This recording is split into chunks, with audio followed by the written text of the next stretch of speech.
Yeah. Yeah. Yeah. So it's a good one there, Juvie. Thank you for sharing. And Yes. do you have a teaching philosophy and a reason why you want to come to the US? Yes, I have, Miss. What is it?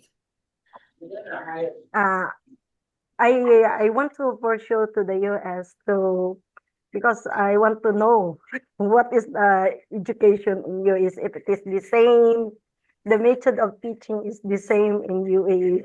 Okay. UAE, yeah.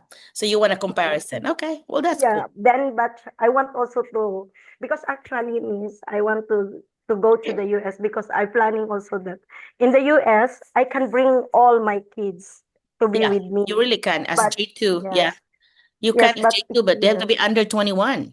If they're yeah, over 21, you cannot. yes, but Yeah. before and here, it is the problem is we do not have residency here. After we are already 6 years old, we go back to our country and like that. Yeah. Well, here they kind of have to have their own visa after they're 21. So, Yeah. yeah, and you cannot be coming here thinking you're gonna stay because J1 visa is like a teacher, like international teacher exchange. It's an Mm. cultural exchange where you are learning about the US and then the students are learning from you. So it's not like Uh, it's not a path to green card at all. So if you're uh, gonna do that, it needs to be H1B. H1B is it the would path to be. green card. Yeah. Uh, so that's So why I'm pursuing my education. 'Cause it's better that I go to the special education because actually I'm also interested for the special education due to my son is oh, the one who affected for the broken family. oh yeah, he's So affected because of yes, that. Yeah. because of the broken family, why it is my dad is like this, and why it is my mom is we are the children of my mom. Who is the father? Who are my father? And there is another like that. It was confusing to my son, and then the psychiatrist advises me that you need to do this one to your son. Even I'm very far here, sometimes I'm crying as a mother because I don't like to ruin the life of my child. And Mhm. after that one, I said that I need to study what is special, what is this one, what is happening, Yeah. until when I get that one that I understand, until, okay, I will become a special teacher now. I apply in the school. Well, good for you. You got your second master's in special ed. Good.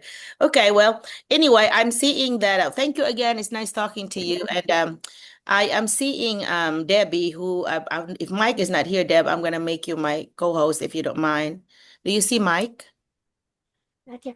Doctor, good morning. Good I'll morning. be leaving early, Oh, doctor, you're because leaving early. yeah, Okay, sorry. that's okay. No problem. Mhm. Maria was on earlier. I do not know if she's still Yeah, here. she's I'm here. Maria is our special speaker today. I will Oh, introduce everybody. Maria is the very first one that I brought here in the US, and I am so amazed at the accomplishments that Maria had done. And I want her to share with you guys what she just finished lately, that she was chosen to represent, in Washington, D.C. So pretty cool accomplishment. So I told Maria, will you please be my special speaker so you can share with them what's going on and a training that she's gonna be doing and all that. Okay, go ahead, Maria. It's your floor. it's my floor. It's your floor. Hi. There's like we have like five participants today. It's very early, very early. Yeah, it's still very early here, but not there. I was like, okay. So I am Maria, as what Miss Ellen. I call her Miss Ellen, but she's Dr. Merlina for some, but I call her Miss Ellen. Um, as what Miss Ellen said, I was the first baby here that she bought. She brought. That was like 2021, and then now I am teaching for like coming 5 years here in Brinkley, Arkansas. So I'm under J1, so this is gonna be my last year under the program. But I would say I have done a lot of things being in the J1 program, and also I have met a lot of mentors or like great mentors that helped me throughout my stay here, like Miss Ellen, who comes to our school every 2 weeks. Every Am I week. correct? Every week. Every week, yeah, every week, and then we have other mentors as well.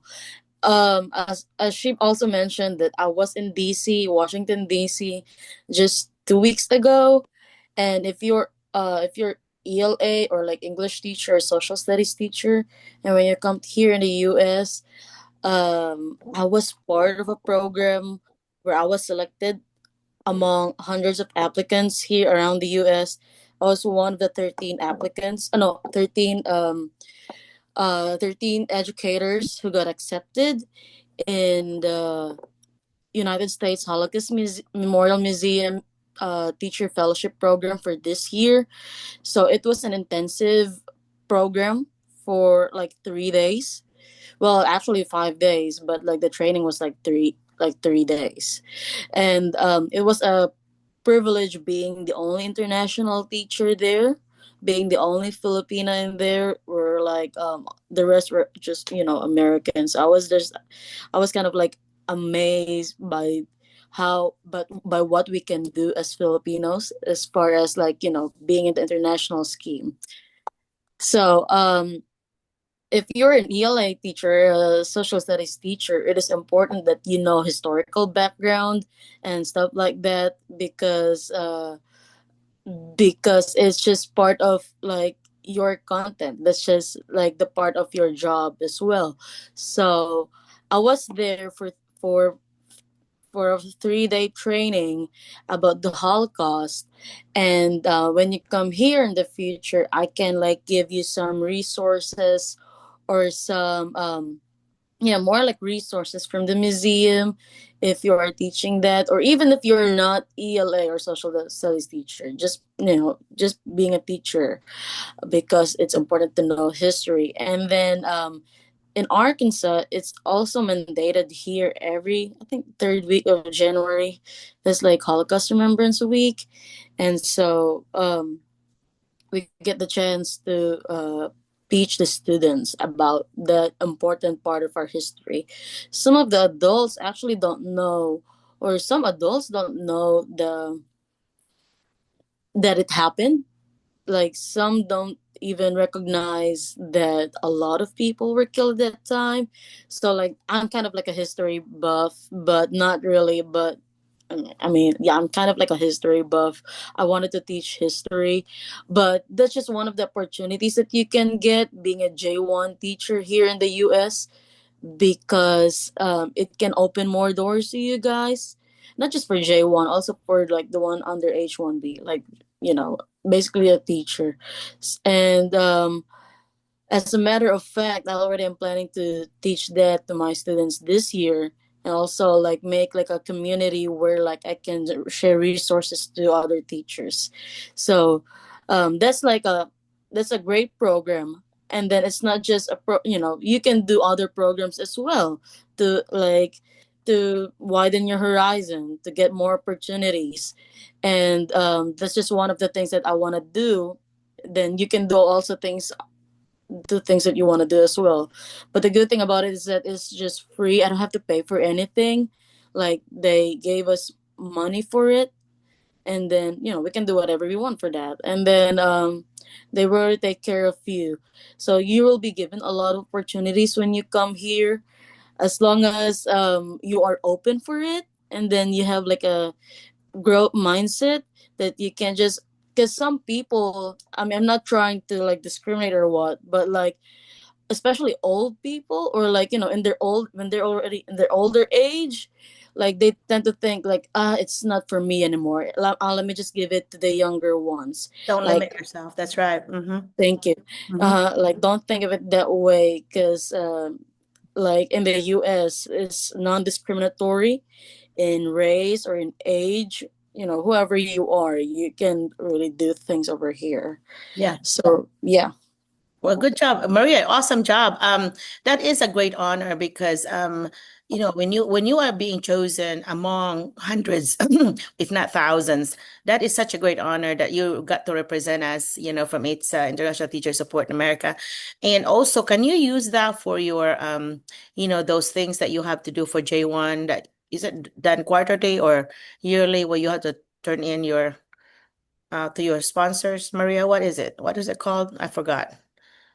In no, not the cultural report.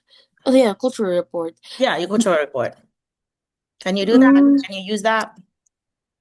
I would not do it for now, because like I already have this thinking that if I do my cultural report, I would y- share Filipino cultural stuff to my students. So I Good. Well, that's part of your yeah, learning, though. That's part of learning about but America. I think if it's for the monthly report, yes, I can do that.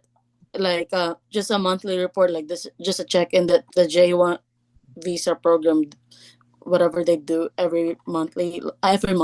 So like there are times I can do that. You're correct, I can do that.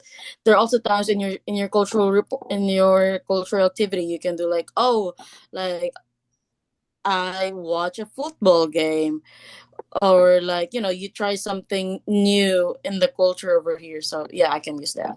You can do that, yeah, for sure, because that is learning about America and America's, experience. There are some conspiracy theorists that do not believe that that happened, which is a very sad thing. Some people really are doubting that it happened, and I'm like, what? Are you crazy? You know, so all the Yeah, historical books and all that talk about that, and you don't believe that happened.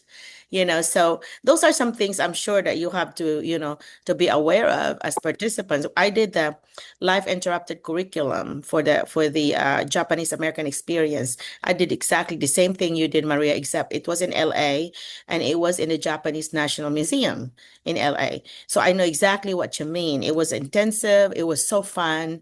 You feel like all these people, there's also 13 of us. Also, all these folks are becoming your friends. I'm still friends with them. I still continue. And this was 2007. This is 19 years ago.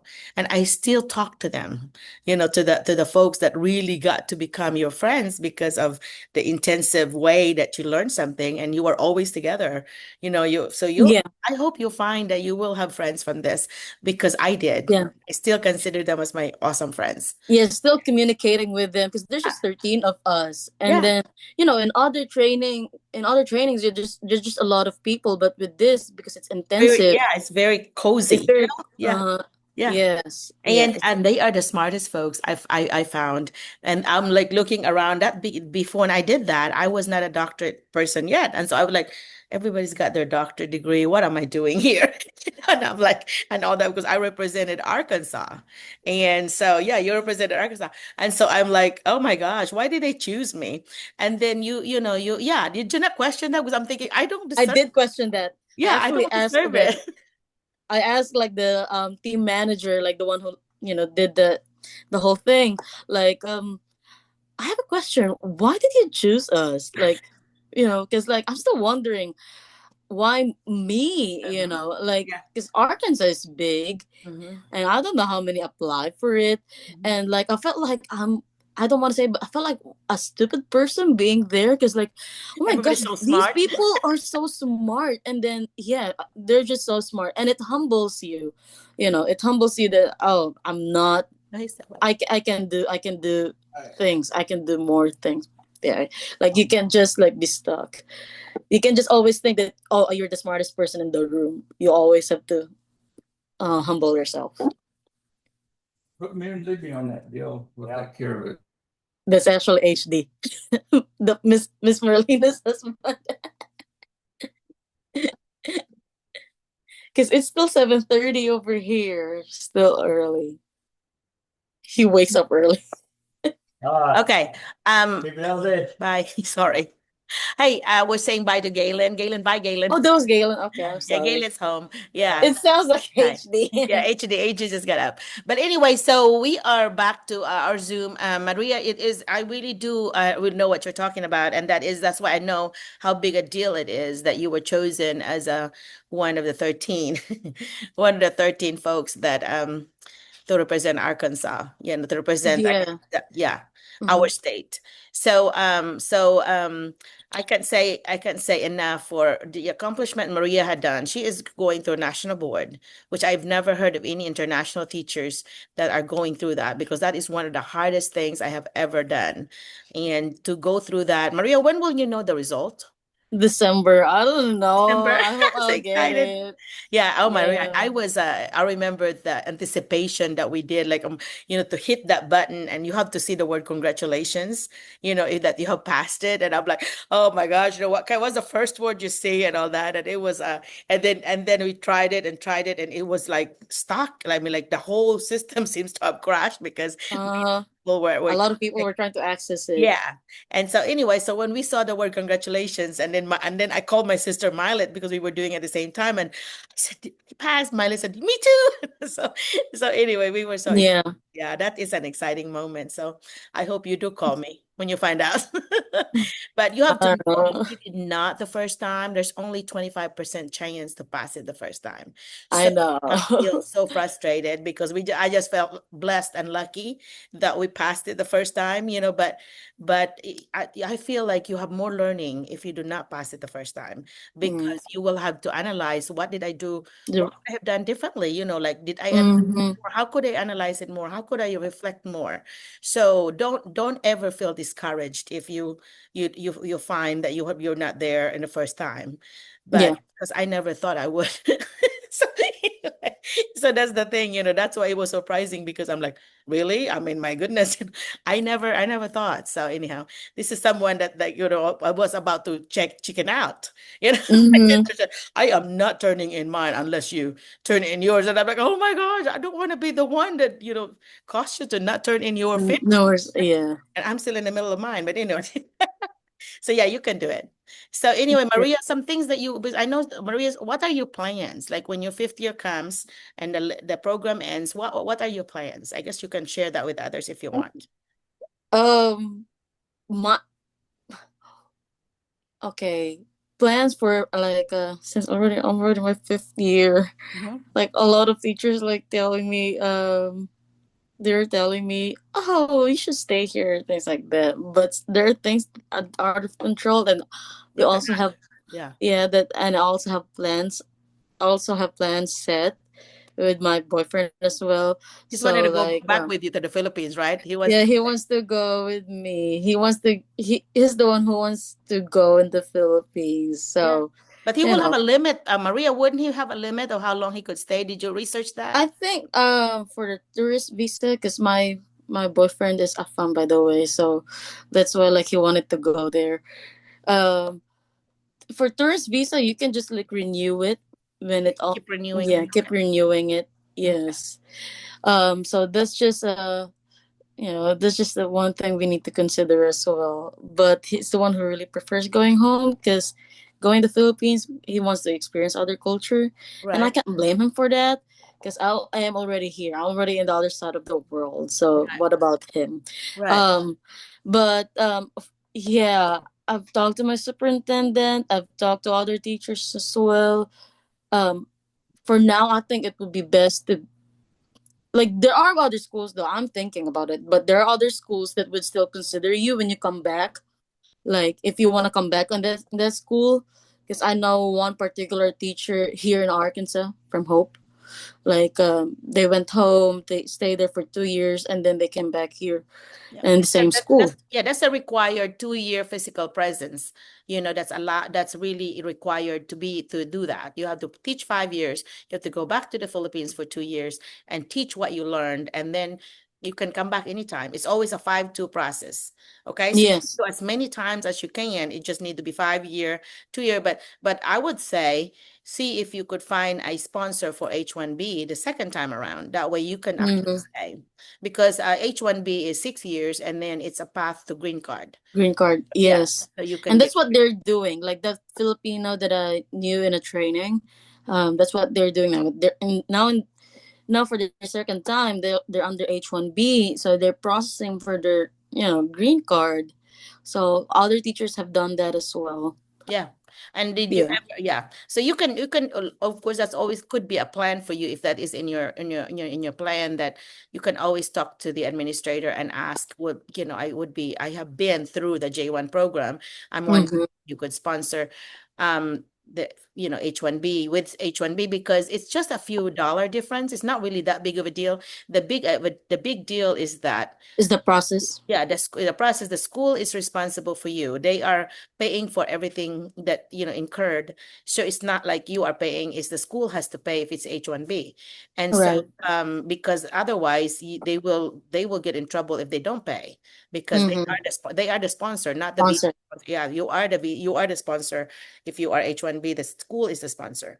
And that's why, and many schools, especially those schools that have never done it, they would always refer to their lawyer, to the district lawyer, and a district lawyer are always kind of chicken about it, like, oh, that's a lot of responsibility. Don't do that. Nah, nah, nah. So a lot of them would advise that way because they really don't know what they're doing. Doing. They don't know what they're doing, and they are afraid that they will have to do the paperwork, and they don't really know what they're doing. So, and so what I've done, like lately, there was a school that was asking me, like, can we pay you? Can we write an MOU with you and memo of understanding with you, like a contract to help? I said, well, I'm not an immigration lawyer, so how about me getting you hooked up with a visa sponsor and that one in the list in the bridge, participant, and then they could help you because really by Mm-hmm. the time I hooked you up, I'm not needed because they won't that the sponsors won't talk to me and all that. So they really I'm not needed anymore. That's why all I can do is introduce you to the right visa sponsor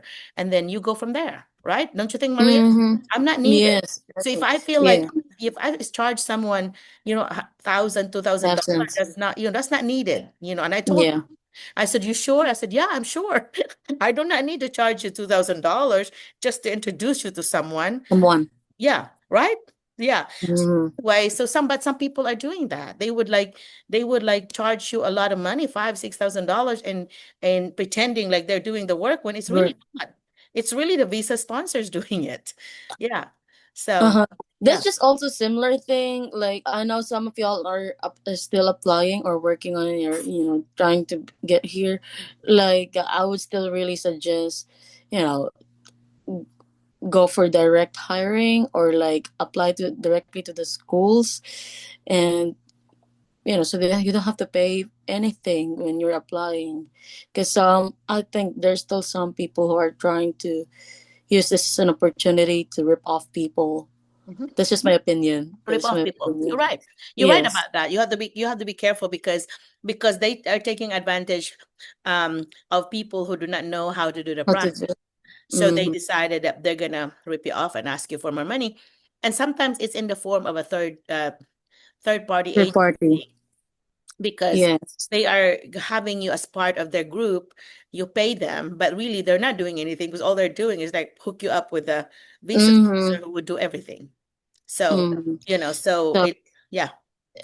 it's really for me it's really better if you take your time reading like about the program, like how does this work, do your own research, and then like for me, don't just depend and then on one certain thing, then Mhm. you have to pay for it when in fact you can actually do the work, you can Yeah, it's find things. DIY. Yeah. Yeah, do it yourself. Yeah. Yeah. And Maria, when I just what I did was I introduced her to the superintendent and I said, this is a good candidate, and that's when Yeah. people would send me the resume and cover letter. So I forwarded Maria's resume and cover letter to the superintendent, and she was hired pretty quickly, Pretty right? quickly. I still remember that was like June, around like early June 2021. And it was pandemic.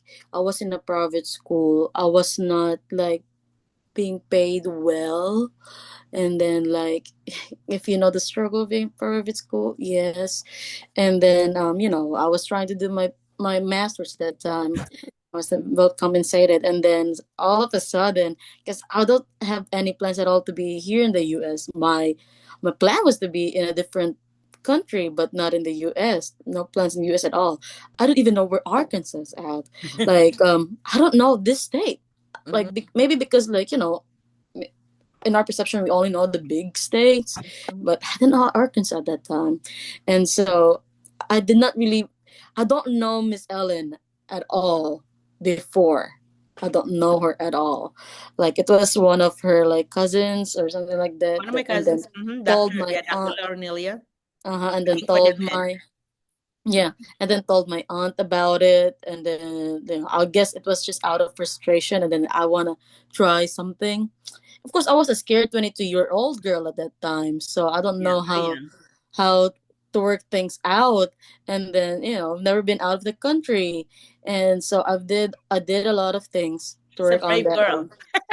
Yeah, I would Yeah, say it was a traveling by brave. herself, being away from mom and dad for the first time, on her Yeah, apartment for the first time, and I yeah, cried. she cried the first night, called me. I cried. It was very because I'm from Cebu City and it's always so loud. Like you always have your family with you, and then all of a sudden, it's just you. Because there's no other Filipinos at that time, and here First yet. one, Like, very because first I one. would say like they're so blessed because like they're already Filipinos. They kind of like already have Support some already. people, yeah, some support. Like here in Brinkley, it was just me. I was the first Filipino, but But she's lucky. She's lucky with Dr. Poole. You have to tell her what Dr. Poole did. I She was did a lot very of things. lucky. Not all Or schools. didn't. Yeah, I still remember that. Like, not all schools will do this. Like, my superintendent got things ready for me. I already have an Apartment. apartment ready. Like, she already paid for it the first month, and then I already have a bed. I already have She my bought this from her own money, not essentials. from the district. Yeah. Yeah, the bed she bought it in her own money. I have like some essentials given by other teachers. I think because they Groceries, were asking, groceries yeah, even. and groceries. Yeah. Like I was pampered. Like I probably didn't understand at the time yet because I was like my emotions just all over the place. But like looking back, like I really appreciated how they've done things to me. Yeah. Because not all districts would do that. Some schools would just leave you alone, or like, Yeah. you can Support do you. whatever. Well, Yeah. yeah. And met But you at the airport too, didn't she? Didn't she personally yeah, meet you and at the then airport? she personally picked me up from the airport, and she've done that to other teachers as well. Like, with the other teachers as well. So it was really you know, a thing that I appreciate the most. Because Yeah. not all schools will do that for you, especially if you are in a big school. Like they kind of like They're not hands just, on like that. No. yeah, They'll they assign kind you of to just. somebody. Mm, Yes, absolutely. yeah. So like, but for us in Brinkley, like, yes, especially for me, like she really helped me Yeah. starting things out over here, because Yeah. Miss Ellen is like 3 hours away from me. That's like very far. That's very far. Yeah, I'm three Like hours away, but she was like calling me and all that, but then she showed me her apartment and I so showed on. up So for that was her. cool. Yes, Yeah, yes, but I was so excited us also because she was the first teacher that I helped, and I'm like, that is so cool that I'm actually helping somebody and all that. She yes. lives her town is just what how many towns before my mom's hometown? About two away, two, three away. Three, Three, yeah, three. 3 towns away. So we would pass by Maria's hometown when we go home to my mama's hometown in Cebu, in Karkar. Yeah. Mm-hmm. Yeah, I So think three. yeah. Mm-hmm. So it's pretty cool. So And I don't really have connections with Miss Ellen at all yeah, before. Like I don't know her at all. now I she's don't one of have my to. babies. Yes, I'm the first experiment. But you have Yeah. helped so many, Maria. You have helped a lot of people too because you have, advised them and so on too. So that community there with Brinkley and Helena and and Barton and Lee County, those are in the Delta. That's in the poorest part of the state in Arkansas. That's bordering Mississippi. And they are like a huge, large community, huge, strong community there. They're like partying all the time. Having events, from birthday parties to baptism and all those kind of events. I would see them. Thank goodness they include me on the chat group, so I would always know what's going on. I'm always Going on. like, I wish I would live closer. I could be, part of that. But I'm just glad to see that they're happy. They're ordering food from each other and sharing and all this stuff. So that's really good to see. And I think Yeah. yeah, going to church together, right? A lot of the Filipinos are going to the Catholic church together and are part of the choir. You know, Mm-hmm. are you part of Yeah, the they're choir, part. Maria? No, since I'm an hour away from them, like Ah, I just visit them from time to time, or whenever like I'm invited for parties. But here in Brinkley, I read. you read, yeah. Yeah, I Yeah. read in Catholic Well, church.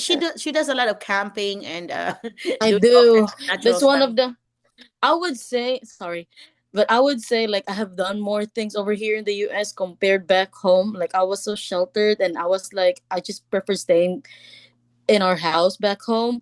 But now like I'm just all over the place. Like I would reflect like, oh my gosh, I've been to a lot of places here in the US. I've been to different states. And then back Name the home in the states, Maria. Philippines, Yeah, name the states that you've oh, been that's to. a lot. That's a lot. Going to the east, the farthest we went to is Massachusetts. Went to Massachusetts. We went to Connecticut, Rhode Island, my favorite state. New York. Went to New York. This was just recently in our Christmas trip with me and my boyfriend. We just did a road trip, so that's what you can do also. Went to Washington. That was my first time Washington, Maryland, Kentucky, Tennessee, and then like before I was already in Tex. We go to Texas, and then I went to Jollibee. Arizona. So Yeah. I'm in Arkansas, so and a lot of concerts are being held in Dallas or in Nashville. Nashville. So we go there, we drive there, we eat Jollibee if we can get the chance to. So yeah, things like that. So I've just been all over the place. Yeah. One of the few things I'm grateful for. But then yeah, and she's already building a house there, so she's kind of ready. Is your house completely done? Almost, almost. So I already have a place back home and I go home. Like I'm not gonna be living with my parents anymore. Okay. I am a grown girl. Grown Like up. the US has taught me things to be like, be a grown up. Yeah. Yeah, and Yes. you look back and you're Uh-huh. really grown up. Yeah. Like even if you're already an adult, like you're in your mid 30s or 40s, there's still a really room for growth. Mhm. Don't close that doors for growth. Like don't ever close that, cuz like, if you don't drive there in the Philippines or wherever you are at, like you will learn how to drive over here. You will have to learn how to drive over here because, there's some places, there are some urban no rural places where there's no other mode of transportation but just the car. You have But to if you drive. live in Chicago, of course you don't have to drive. Mhm. So there. Maria learned how to drive in my yard and in my car. True. In my car, and she scared me a couple of times, but Yes. would drive, from Brinkley to Salem, 3-hour drive, and I'm there beside her and just kind of teaching her. But she's such a brave girl. I mean, just like, I said, Maria, because our road is kind of crooked, huh, Maria? Mm-hmm. It's not like just straight.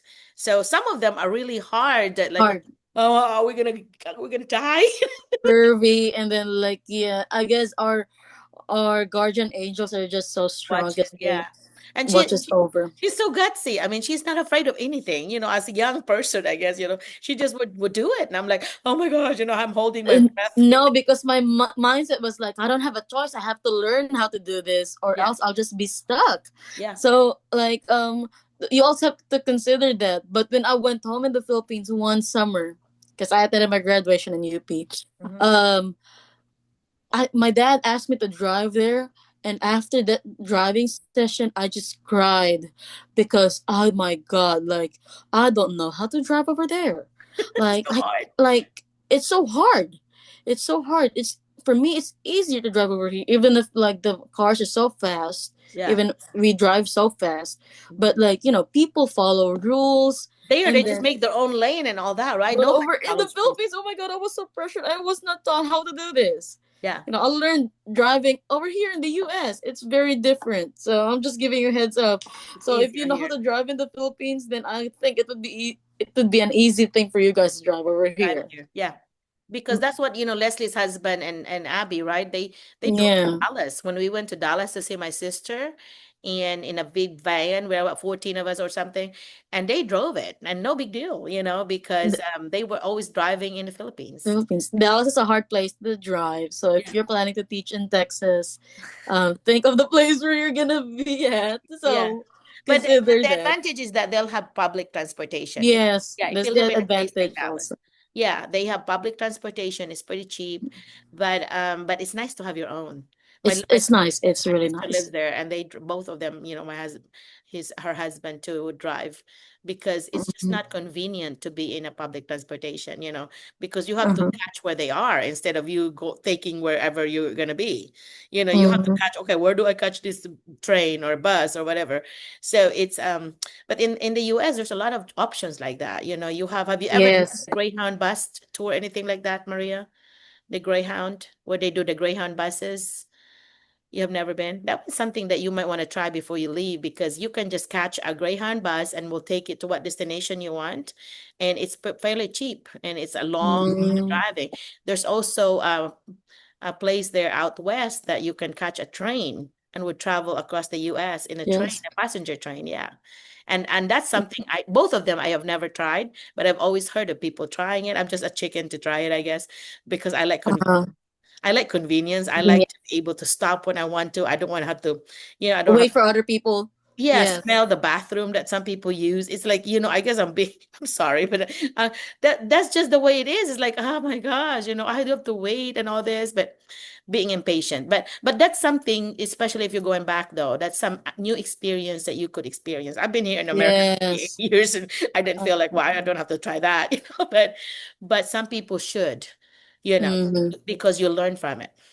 But like if you don't know how to drive in the Philippines, there's you can really learn how to drive over here, and then you can get your license over here. Mhm. Like it would really give you opportunities to learn more about yourself that you have not done before because it's already given to you in the Philippines. So driving is one of the examples, I would say. Yeah, I remembered Maria killed her first. What was it? Was it a rabbit or something? I don't know what it was. Some You small. have it. Yeah, I know I she was so did upset. And I said, "Oh, I'm sorry, Maria, but that sometimes happens when they just cross real quick. roadkill. Yeah, there's really nothing you can do about that." And she was so upset. And I'm like, I remembered being upset too the first time it happened to me where they were just crossing. It was a squirrel for me. And I'm like, oh my God, they're so cute. I can't believe that, I just ran over it, Yeah. but anyhow, yeah, but that happens too. What other learning Mhm. did you do? Like, what did you learn, like strategies or anything else that you want to share with them that really worked for you? Because I think Maria has really grown. Like, I've seen her from year one to like, of course, last year. And Coming to year 5. yeah, she Yes. has really grown, like learned a lot of things. What were the things that you learned, Maria, that you are using a lot, that you're planning to use when you go back to the Philippines? What a lot, how would I say, from the curriculum itself, because that's one of the things I taught in the private school back home, and so the curriculum was already given, and very similar thing over here as well. But like my mom is a teacher, so I know her struggles as well.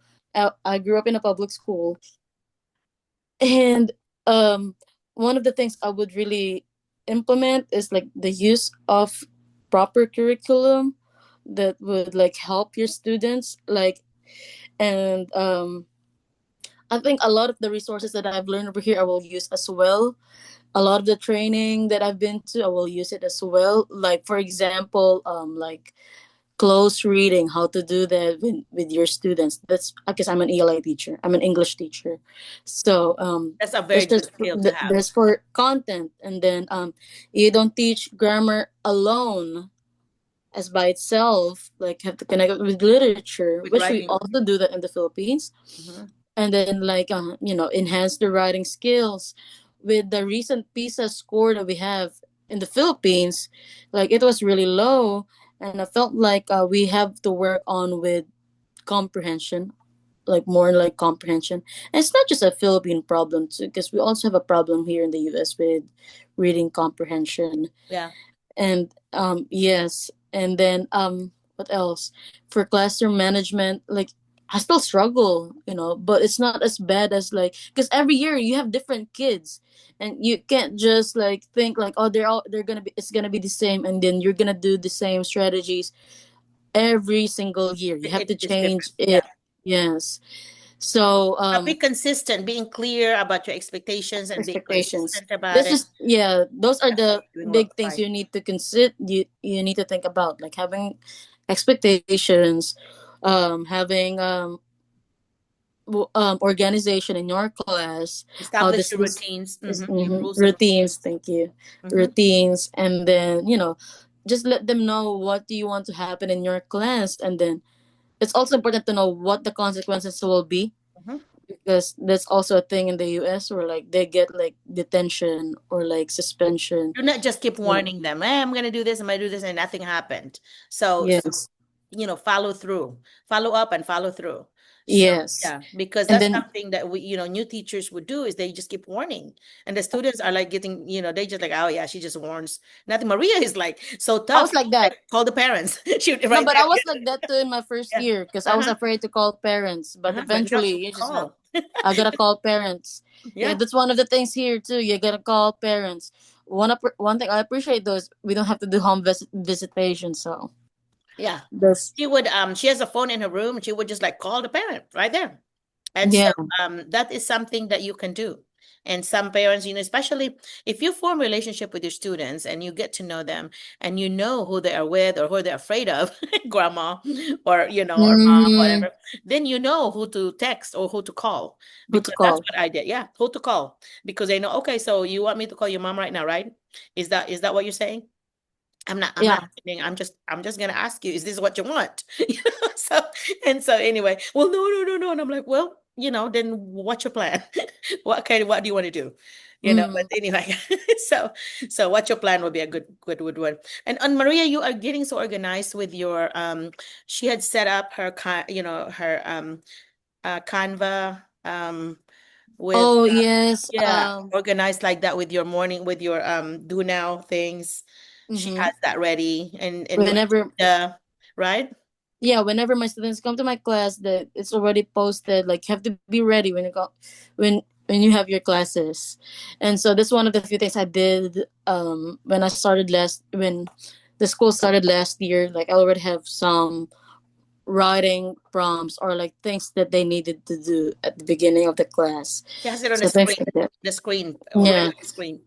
So we have like a interactive board. It's bigger than a TV, than a regular TV. So like can manipulate that. I think that's one of the few things I really, no, many things actually that I appreciate because like we don't have that back home. We just have TV, Mhm. and so like it's easier because your kids can do something in the interactive board. You can do something as well. So it's a privilege to have it. Yeah. And yeah, what else?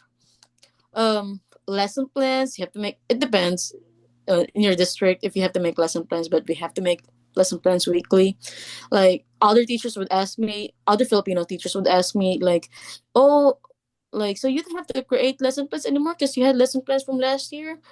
I would say no, like you always have to create lesson plans. I mean, you would just use it as a reference, but like because it would change every Your year. kids are There's gonna different. be some Your interests changes. are different. Yes, you can't just be doing the same thing from Yeah. your kids You last year could to. have a 30-year lesson plan where you just you use it. Yes, That's crazy. absolutely, Yeah. absolutely. And then um, you might not be tech savvy, which is But fine. you are very tech savvy, yeah. Uh-huh. But like but be open for like oh, I gotta learn how to manipulate this app so I can teach my students better, things like that. And And yeah, sometimes, and with your students they can help you as well how to yeah, do things. yeah. Yes, I teach middle school. I teach, no, we don't have middle school, but it's considered middle school, 7, 8, and 9, and that's one of the tough, that's the toughest group, they say. Yeah, but I have to say their scores have really improved. I know Maria and Christine were both teach all at all the ELA, and they have been recognized as the highest scores in their area. So they have really, improved the Yeah. scores of the school, and their Yes, superintendent is really proud of them. And I know their principals. thank you, thank Yeah, you. A lot of teachers here, a lot of Filipino teachers, we teach like core subjects or which like is an honor the because tested yeah, subjects. as a former administrator, we always place the stronger teachers in the core subjects that gonna be tested Yes, because that's where the scores will be against other schools. So to be placed in a core subject like, English and science and, math, those are the three subjects that are being tested. yes, So as our absolutely. Filipino teachers, that's a lot of responsibility on your A shoulder. lot, Like, a lot okay, of pressure yeah, as well. But yeah, like that means like they trusted us to yeah, teach that area, yeah, and yeah, because we have like if you're new in Miss Ellen's Zoom, maybe she mentioned this before, like there's always like a state testing at the end of the school year to test the students, Mhm. and it's standardized, you know, and to test the students. And then so that's why you got to make sure you're teaching here. You're not just sitting around or bossing your kids. You Yeah. have to teach here.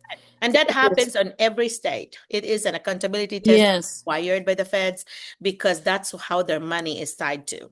And so that's how they Mhm. judge, that's how they kind of pit They the judge the school. other, yeah. And so anyway, so that's kind of, it's the biggest thing. And to see that our international teachers or Filipino teachers are really excelling in the area, not just in Brinkley, but everywhere else. The thing with Brinkley is because it's a school, it's a small school, so the English is being taught, the seventh, eighth, ninth taught by Maria. So all those scores are going to be tied to her. Yes. Some bigger schools, like one of the schools I had worked in, we have 17 teachers. Like in every grade, we had 17 teachers. So in Mountain Home had that. And so then when the scores will be happening, the second grade, third grade scores are tied to the 17 teachers, the average of the 17 teachers' classrooms. Well, we don't have that in smaller schools. So the pressure is on you to like, yeah, Absolutely. yeah. Yes. But yeah, but the growth and they do a lot of collaboration. Like she and Christine would actually, you meet a lot, don't you? Not last because we don't have the same like vacant time or prep period, but like before that, yes, like we do like we meet and Collaborate. talk about like like our scores, our data. Yeah. So do And, that. and sharing And not that. just yeah, not just with Christine, this is the other English teacher, but Yeah. other teachers as well. Like Yeah. you collaborate with them. So what was that you became a part of, Maria, like a teacher leader? What do you call that in Oh, yeah, to the observe others? instructional leadership team, like this, like selected teachers in your school. ILT. Mm-hmm. Mm-hmm. And then And you then what do gotta you do? you gotta analyze data or data. That's the same thing. You Yeah. gotta analyze data, and After your then observation, right? After you you went to class. observe. You observe teachers, and then it's really more on like just a small group of teachers where you also wa- observe other teachers how they do in their classrooms, and then Did talk you do any about it. debriefing with them or no? How did that work? Because I don't think I ever saw that happening. I heard about it, but I did not know how you all. No, no, because like yeah, we did not. We just observe like what can be done, like what should have been done, or like Reflection. Okay. yeah, Okay. reflection. But it's more like analyzing data, like more analyzing their scores, the students' growth. Mm-hmm. Like it's really big. That's really an important thing over here. Mm-hmm. Yes. Yeah, and to be chosen to be in part of that team, I think it was you and Duya, right? There's Yeah. you and Science, yeah. And to Yeah. be two Filipino teachers being chosen to be in that elite group to do I that, to be in there. And because you have to have leadership in order, capabilities in order for you to be chosen. They're not going to choose somebody that will like not do the work. The administrators believe that these two would be effective in being in that role. So when I heard that they were both in there, I was so happy. I was like, "Oh, that's so cool." I have lunches with our superintendent. So when I'm there and she's not very busy, we would we would have lunch, but it's a working lunch. We would actually be talking about school and data and teachers, things that we could help teachers and so on. So it's a really great opportunity because she's a dear friend of mine. I would consider her as one of my dearest friends. So anyway, But Maria when is you're with sorry, when you're with Miss Ellen, remember this in the future when you meet her, you're always gonna be talking about school stuff. Like she's the biggest nerd about teachers. I She's a remember teacher the very nerd. first time you came with me home with me in the back, and I was talking about school and all that, and Maria was like taking notes, and I'm like, what? Yes, What? taking notes. She was Like, cause taking you have notes. to learn. You gotta learn from a veteran. Like, even though you've been teaching in a different place for a lot of years, when you come here you gotta go back to zero. Mhm. So like don't think of yourself very highly because like you have like a lot of It's experience humbling. back home.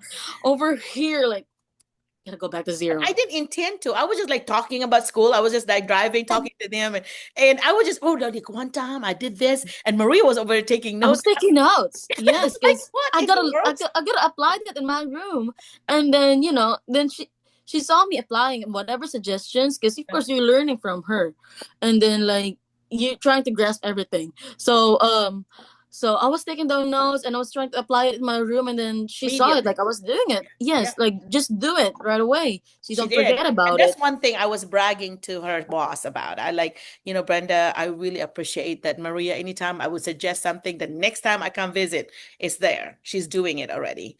And so that's something that, that they're listening. And that is something that's, feels good that, it's actually doing something. It's some Something. effect, not just like it's all words and yeah, yeah, yeah, yeah. And then nothing happens. Mm-hmm. I don't like that. But anyway, but you and you colleagues there in Brinkley and Leslie, oh my gosh, Leslie's another one there that just like well, I would say things, and the next time I come back, I'm like, Leslie already have everything in place. Now I don't know what to say about the same thing with Maria.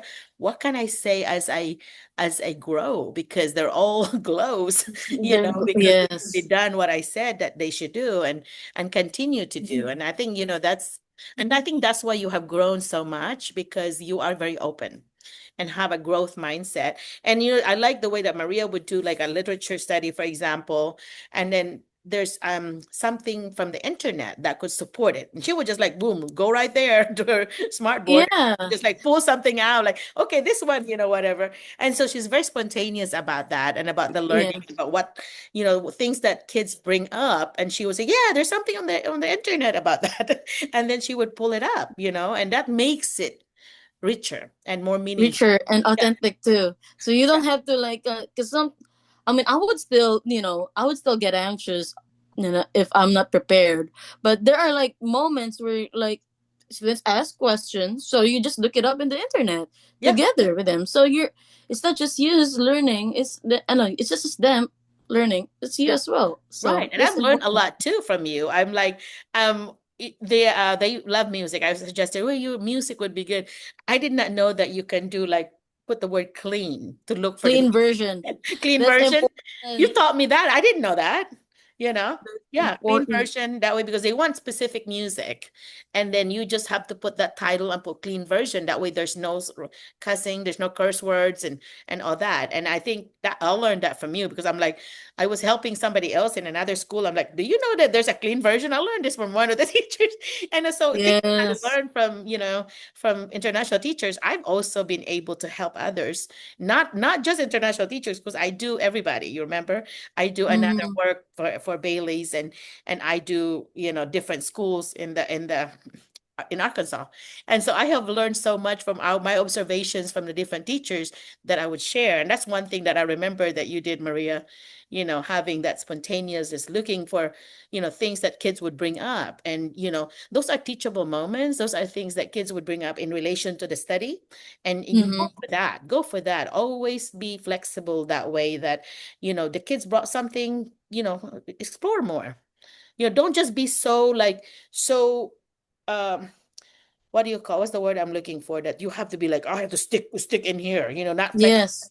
Not Yes. don't be inflexible where you cannot go and veer somewhere where the kids want to take the learning because they want to learn more and explore more. Don't ever feel like, oh, I'm going to waste time. No, you're not wasting time. It's not wasting time. Yeah. Yeah. So being flexible is something that is a gift, I think, to teachers, that you should allow yourself to be flexible. That sometimes the kids really have different ideas than us, that we never thought about that angle, and they would come up with it. And I'm like, Mm-hmm. connection. So that's why I always, it's always a good idea, I think, that and you do this too, Maria. It's like, ask for a connection. What does this make you think about? What does this remind you of? So anyway, if you do that, then it connects that and that makes it more meaningful because then it Meaningful. becomes authentic. Yeah. So Absolutely. and that's what you do. And so it's so funny because Maria is called Miss I, right? And she is what's your height, Maria? 4'10"?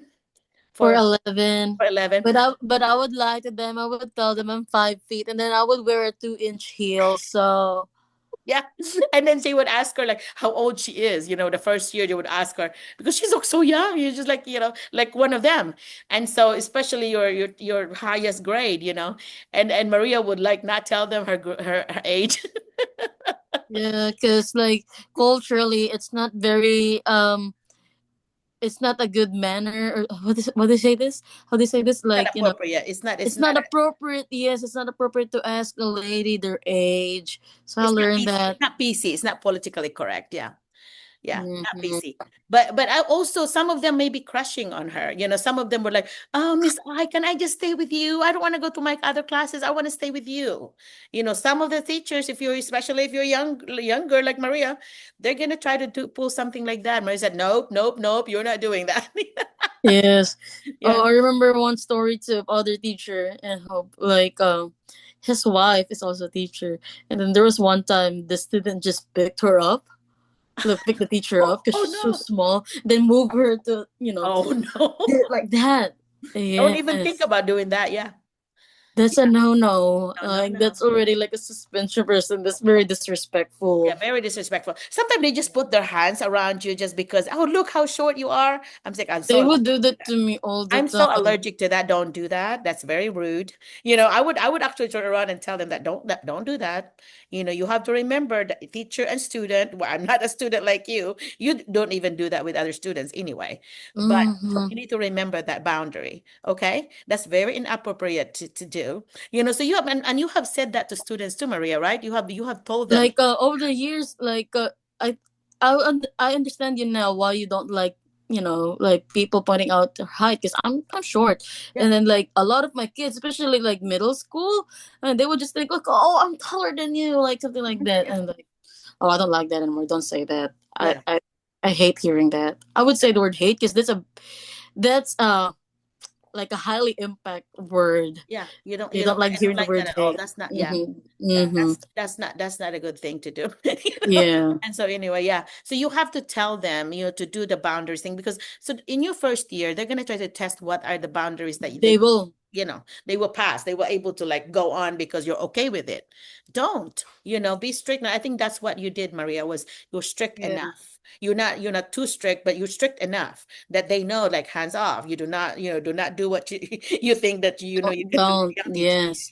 Yeah, so you have to do that because that's an extra hurdle that young teachers, I think, have to go over that, yeah, older teachers might not have to, but because you're younger and they think, you are kind Your of like their friend. peers, yeah, Mm, you like your friend, do not go there because there is a very thin line there. If you start being their friend, like, oh, yeah, I'm trying to be friend with my students. No, you do not no. to be friends with your students. There needs to be a line there that you are the teacher and these are the students. You can be friendly without being a Yeah. friend to them. Friend. Because Yes. they call you a friend, they're gonna start abusing like friend, like, oh yeah, you're just my friend, so I don't have to, respect her. I can just do whatever.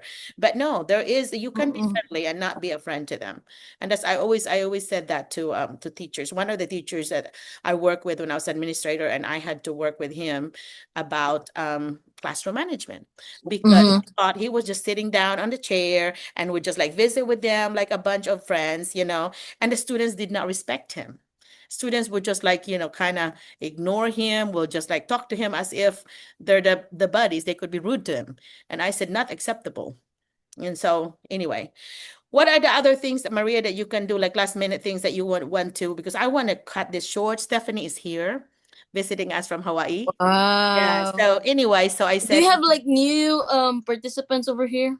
yeah, we do. Hi, I look for Do we help. have? I don't know. Yeah, we do. I'm looking for my niece. Do you know Arman's daughter, Arame? Bibi. She is now a teacher at a private school, Maria. She just graduated. She got You can yeah. apply. Yeah, Do so we have a new participant? let's see if we do. Yeah, we have some. Let me see. I cannot see. Who's Oh, new it's in all right. this? Yeah, you have known Debbie. I talked to Juvie. Emilia. See, Emilia's able to get in. That's good. Emilia's from Africa. So, Oh, Emilia. Emilia, this is Maria. I don't know if you were here. hi, Amelia. Yeah. And she was my very first one that I brought over to the US. And so she's our first year before she had to go back to the country and teach what she learned. So, Emilia, do you have any question for her? Hey, there's a cute little boy. Hi. He always wants to be with mama. Emilia, This do is you a have any girl. question from Maria's sharing about her experiences here? Do you have a question? There is one thing she said, which I have taken. She was saying that you shouldn't look at your age limit and think that you can't do anything. That's right. So the age shouldn't, yes, the age shouldn't be a barrier. Yeah. And if you Yeah. have, the most important thing is that you have a growth mindset.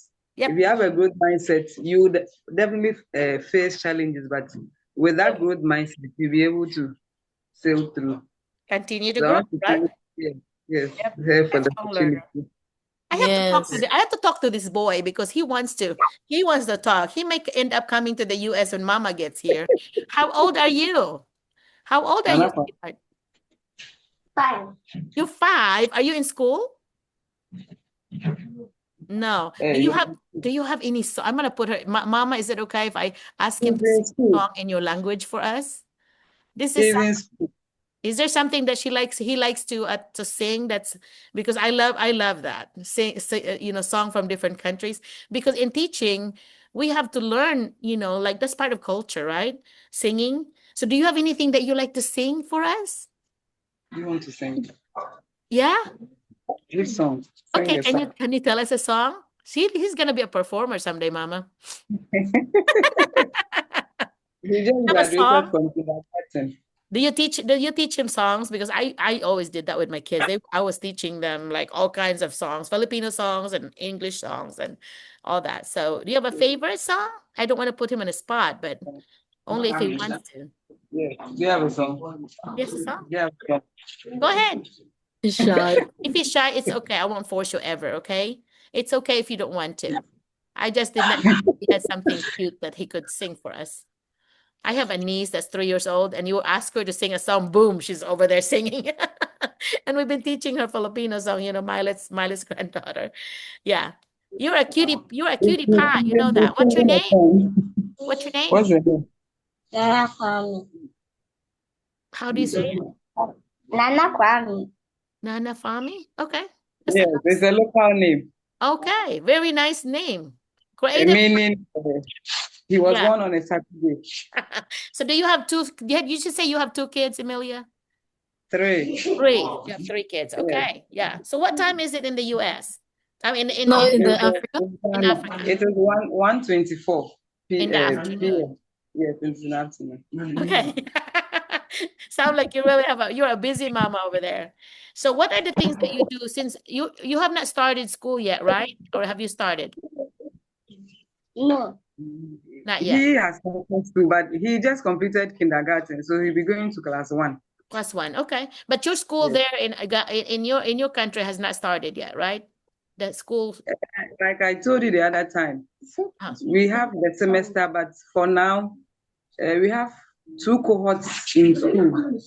Cohort. After the COVID, we have still not gotten back to our school system. So, and then because of also changing government, there are some slight changes. And so for now, we have Form 3s and Form 2s in school. Yeah. So one batch goes home, another batch comes.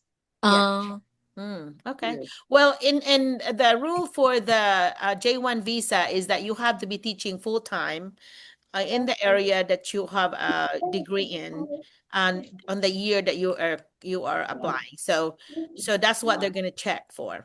Okay. It's a full time. It's a full time. Yeah, it has to be a Yes, full time. it's a Yeah. full time. Yep. Yes. That's one thing that they will look for. Of course, you have your master's degree, right? You have your master's. Yes. Yeah. So you're good with that. Yeah.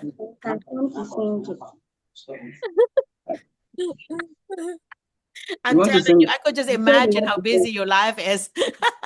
Maria, someday You said Maria you will want to have sing a children song. and she will understand Yes. even more. Did you say you have 3 boys though? Is one a girl? 1 girl, 2 boys. Oh, and the girl must be somewhere else, huh? There Yes. she is. Oh, it's nice to see you guys. Oh, that's so sweet. And so, what grades are they? One kindergarten, and what's the others? One is in grade 3 and the other grade 5. Wow, you have your hands full. Do you usually like fix their lunches for them? I don't know how life is there in your country. Do you fix lunches or do they provide lunches at school? They provide, but sometimes I give them, sometimes I allow the school to give them Because they the sell lunch. some too. Yeah. Yes, Okay. So yes. it's similar to the Philippines, Samaria, because I was trying to see, I feel like, the school in your country would be similar to ours. I remember that we have, if you have money and then they have in the home economic place in the classroom, they would sell things to us. They would sell like soup or little things that they cook and they sell it to the rest of the student population. What did you do in Maria in the private school there where you taught? What did you do on lunches, for example? Do you remember? Well, most of the kids just bring their own lunches, or Yeah, bring sometimes down. they buy snacks Yeah. at the So they do school. sell snack stuff. Yeah. So they had a canteen or something, right? Yeah, canteen. Yeah, but here they have like a cafeteria open for lunch, but they're not open in any other times. But in the Philippines, it's Yes. always open. Like there are some places there where you always can buy something anytime. In your break, you can do that. Not here. So Mm-hmm. and they have some in the US, there's some campuses that are open and not open. And it's more common to do a closed campus, which means the students cannot just go out to the stores and go get something to eat and be out and then come back. It's closed. Most of the campuses are closed campuses. So it's not okay for the students to leave during lunchtime and get their lunch. It, Yeah, that's not yeah, common at all. it's not common. They're gonna be suspended if they do that. Yeah, but in the Philippines, it's open because I know that because my brother's house is next to a school and he has a little pool table, couple of pool tables. The principal the other day had visited them because the some of the students are cutting classes and going to the pool hall, playing pool in their uniform. So anyway, so that's something that that's different. You will never have that going on here because it's a closed campus. They're not allowed to leave. So, are the kids allowed to leave, Emilia, in your place, in your schools? No, They're no, not. they are not allowed to leave. Yeah, they're Yes, they're not. Okay. everything is in the school. I just want to sing a song. He said he wants to sing now. That's okay. Good. I want to hear that. It's a cultural thing. Yeah. Go ahead. Jesus loved the little children, all the children of the world. That was all the precious Well, Wow. Everybody, let's give him a hand. Yay. Give it up. Yeah, that's awesome.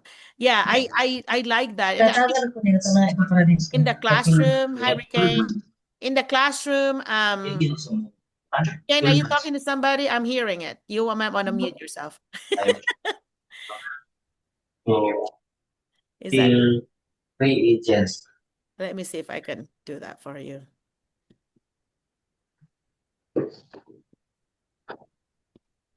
Yeah. No, here Anyway, you thank you for the beautiful song. And I do recognize that song. In your classroom, you find out what your kids' interests or talents are. And it sounds like he's very talented. And have them to express their learning with that. And that's what I've okay. always done is like find out if they're good at being an artist, have them to draw about their learning and getting their multiple intelligences, their MI. And so has he always been musically talented? Is that his gift? The elderly one is good in art. Art, yeah. So that's The that's elderly good. one can draw very well. So do you encourage them to do that? Like, even my kids, I always did that. When we were I know Maria was saying something, I'm a nerd about teaching, but that's true as a mother too, because I've always like have them to express themselves through art, through singing and so on. So my husband one time said lovingly, said, "Hi, sweetheart, do you ever stop teaching? Because I'm always teaching them." I would say things like when they were little, they would like, you see that M, you see that McDonald's, you see that M, you know how and so I would be telling them about the environmental print, like the M, McDonald's and M. And so I think for those teachers that are preschool that are I think those are some things that you could do with your students. as good as I'm like going to the outside and be writing on the sand, and all that with their letters and so on. So what grades do you teach, Amelia? What grades do you teach? I teach grade in our setting. We have the senior high school, so grade SHS 1 to 3. I think in the US grade 9 to 12 or so. Okay, 9 to 12. Okay, so you're The high teaching the high school, yeah, and here you are with the little kids in your home, so you're experiencing both ends. school. Do you have any other question or any reflection or anything that you want to share? Things that we've said here or even learned from videos or anything like that? What are the things that you plan to use in your classroom that you've learned maybe from us? Okay, so one thing I've learned is that if you get to know your students, you plan your lesson and tailor to what That's right. they can do better. Like right now, you said if they are good in singing, you can teach them through that means. Yes. Yep, you have them to express. Like if you put them in a group, right? And you say, okay, I want you to represent your learning. What did you learn as a group?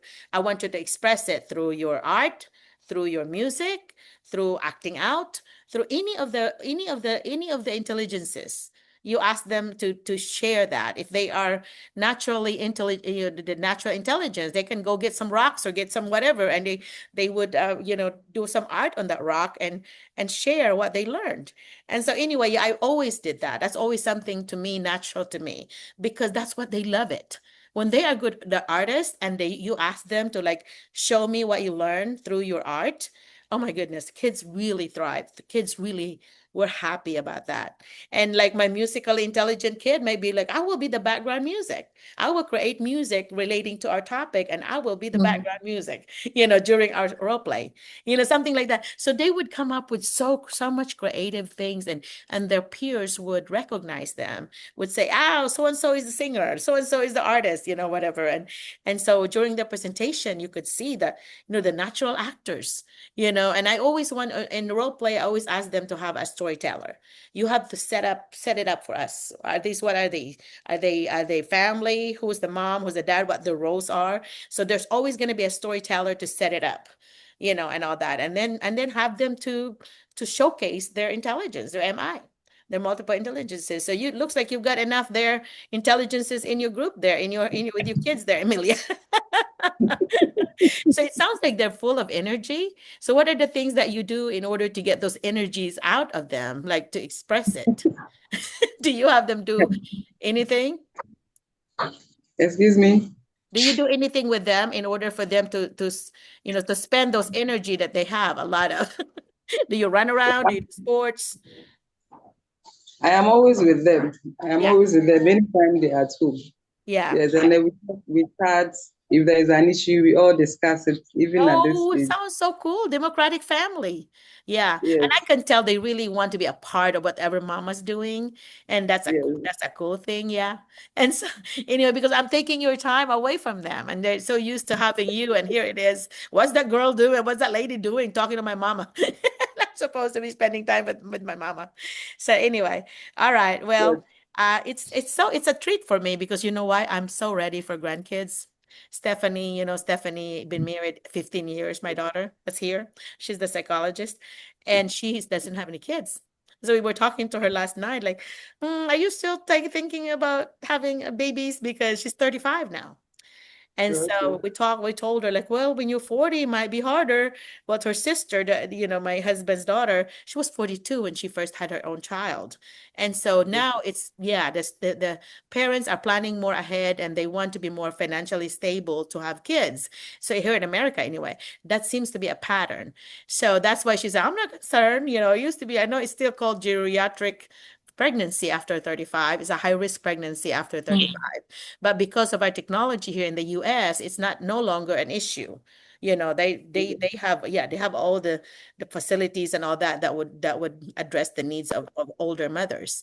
So anyway, but still, as a grandma who's nearly 60, grandma to be, I would love to see what that child would look like, our children, her children would look like, because we already have three from Dwayne, from my husband's, and these are called my bonus grandchildren. So we have a 24, 19, and 18 or 17. So anyway, so we have them, but then I don't have one biological grandchildren from my daughter. And of course, Jet is not married. But anyway, yeah. So that's why every time I see children, I just love it. I just want to take them home. And when I go to that mall, where I go to any stores with children's clothes, I want to buy some. I want to buy toys. I'm telling you, I'm in that mode.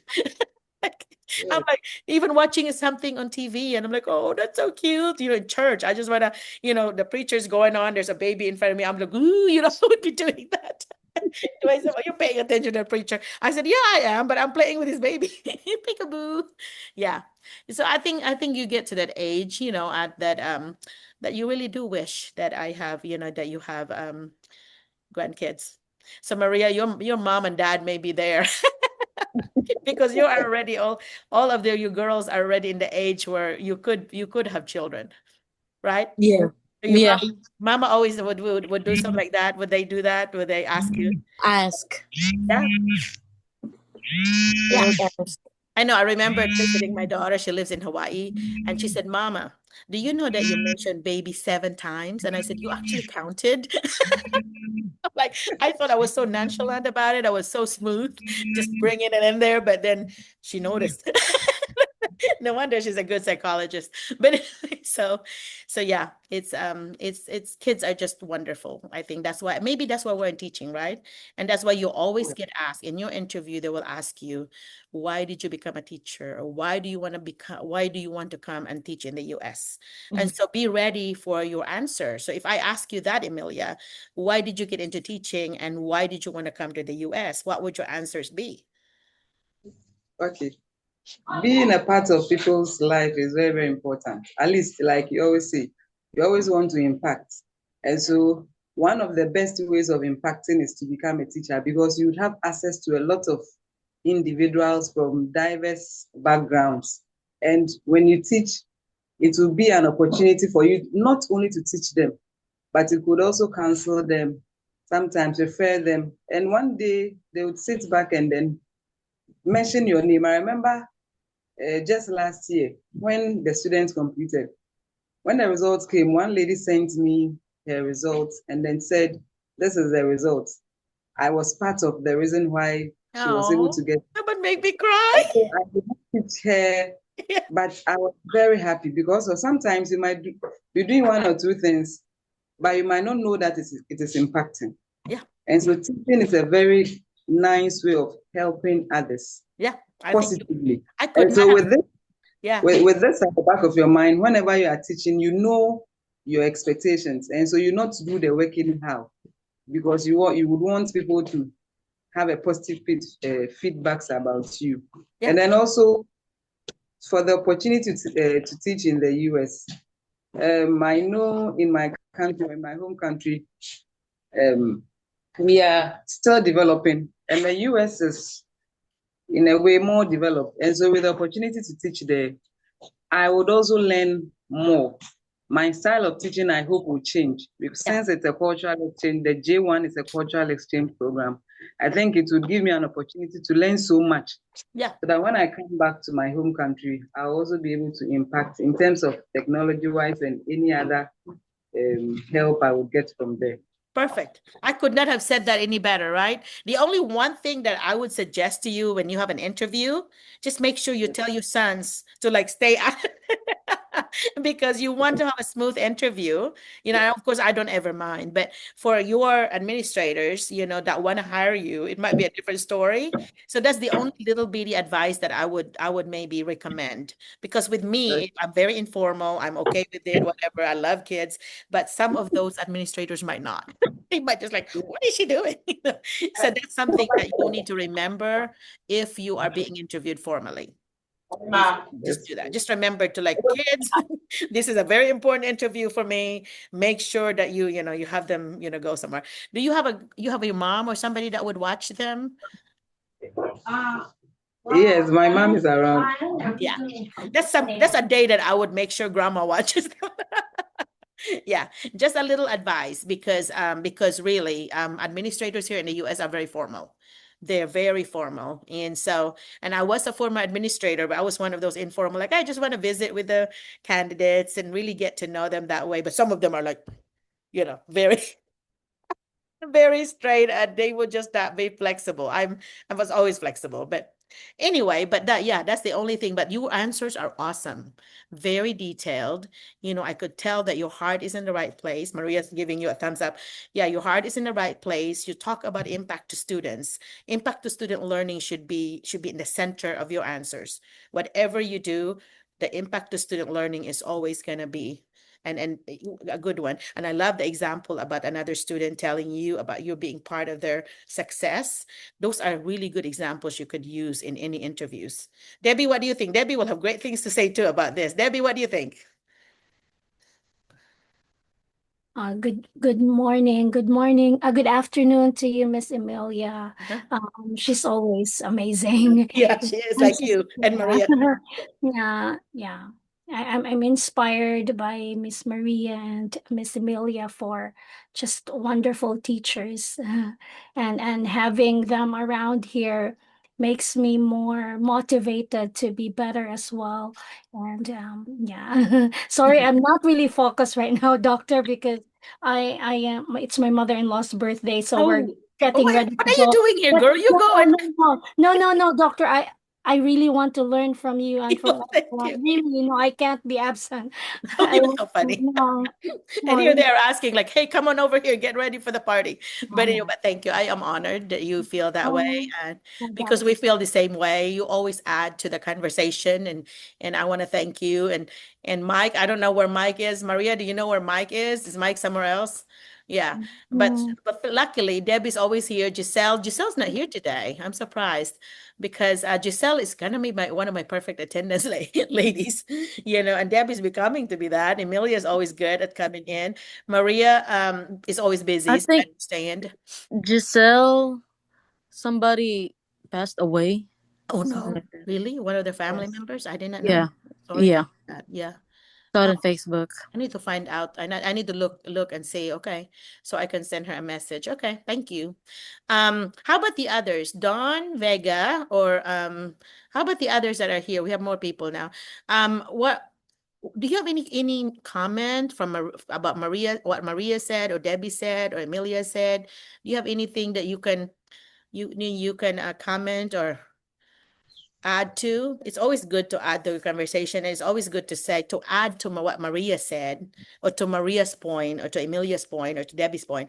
It's always good to acknowledge the last conversation, the last person that talked, because it's a very to me it's very healthy for conversation, and it's also validating. That you did hear, you did learn something from another person. So I would encourage you to always do that. Always try to kind of connect to somebody else's conversation. I try to do that in real life too, but sometimes I fail. I forget to do that. But yeah, make it a habit of always validating the last person that talked, if you can. So doctor. anyway, so let's practice that. Excuse me, doctor. Miss Maria mentioned, I just really want to learn more of this because I had an interview recently that I felt like I was really a loss for what proper answer, because I thought I gave the right answer, but it seems like it was not something like with a data. Exactly what does that mean? Like it was a three. I just forgot how it was constructed, What the did, question. yeah, They were just asking, right, that our school is very data based, and Mm. so I gave, the one you taught us, and I felt like you would know if the one who interviews you like like the is answers or not. impressed with you or not, or I was just all over the place, my answer was all over the place. Exactly what does that really mean, doctor? Because from that question, what they were really trying to get out of me is my understanding of how it is, like how to make that data and what are the variables of it. It seems that way because when I Okay. gave my answer, I just felt like, wow, It's not, I love it's, this. Yeah. well, a lot of schools would want to know if you have checked their data itself. It's a public knowledge. You go to the Department of Education in that state, like California in your case, and then there's a published report about everybody's data. So if somebody's giving you an info that they're going to interview you, you have to look at that and be aware of their data. So you can mention it like, well, according to your data, you are in your 60s, 60% in math, 80% in whatever. You can say stuff like that. That way it's very specific. And also you can see what their report card grade is. That's one thing that an umbrella you could latch onto. And after that, then the other data would be so those are the formal data, and there's some informal data that you could talk about. So those are some things that you could do about their what other data would be good? Like graduation rate about their school would be a good one to know also. Oh, Yeah, so those are some things. Attendance. Yeah, the attendance rates, all those are published in the report card. So if you're going, and then in the whole report card grade, there's a number of percentage of teachers that are national board, percentage of teachers that have their master's degree and above, all those data that are important to school in order for them to be graded high or low. You would need to that know those. include the So, socioeconomic statuses of Yes, yes, kids and yes. the demographics? Because Yes. that's yeah. also what I Yes, answered, but those are data about the school. But if they're going to be talking about student data to you, asking you, they're talking about what you do what you do before, during, and after. Data that you know about the kids. What do the kids know? What do the kids want to know? And what do the kids know later after you have to be doing assessment before, during, and after. So that means you've got data I answered that that as way. well. Yeah. But It's not is that enough for them. number, doctor? So they Or want quantitative data if that is the case, because those are things that you're saying are qualitative data. And so they want quantitative data. They must be numbers people. yeah, If they are numbers because when people. I got into their reception area, they Mhm, even had on the reception area like today there are 27 students absent. Like mhm. very, Yeah. very So specific. that means they're very big on numbers. So Yes, and these are all public information, okay? Public information from your state when they do the grading system for the schools. So be aware of that and include it there. Like this school, why do you want to work for us? Well, I love that your school has so many percent national board certified teachers and so many percent of national of higher degree and above, higher degree and above, high master's degree and above. what would And that look then like inside the classroom, inside the classroom data. example, if it's like, let's say for Miss Maria English, so Uh-huh. how would that, as a teacher, how would I gather data on each of my kids? Like, how would that look like? I'm sorry if I'm too No, you're ignorant. I good. really don't know how it looks. Like, it seems like I'm too. Yeah. No, you're What fine. You're kind of fine. data would you share, Maria? You're fine. Okay. Thank you so much, Miss Yeah. I hope Maria. you can hear me. Can you all hear me? Hear you Yeah. clearly. Yeah. Okay. So for me, so as what Miss Ellen said is about data, but if we talk about students' data, um, it's really more like the assessments, like what are their scores, like what they have. Say for example, if there's like a mandated like thing from the state, oh, you need to test the students in this area. We're using this thing, for example. I would say The already pretest using scores. Pretest yeah. scores. Mhm. And so you would try to see if there's like a growth, like it's not just a one-time test that you would do. It's like in a year, what we do is that in a year my students are tested of a certain thing every like beginning, middle, and end. And so they would try to ask for your data about that. They would try to ask the scores. They would try to ask like what are the areas that they need to grow, what are the areas where they're good at. And so when you as you teach the skills, you can work on like, say for example, oh, the student is low in comprehension. So what can I do to make sure they get growth in comprehension the next time we do the test? So this it's just always been like that. Mhm. And then that's just one data, but you still have another test to do. Like it's really more on testing the kids Mhm. and Are then there like set up collecting the variables data.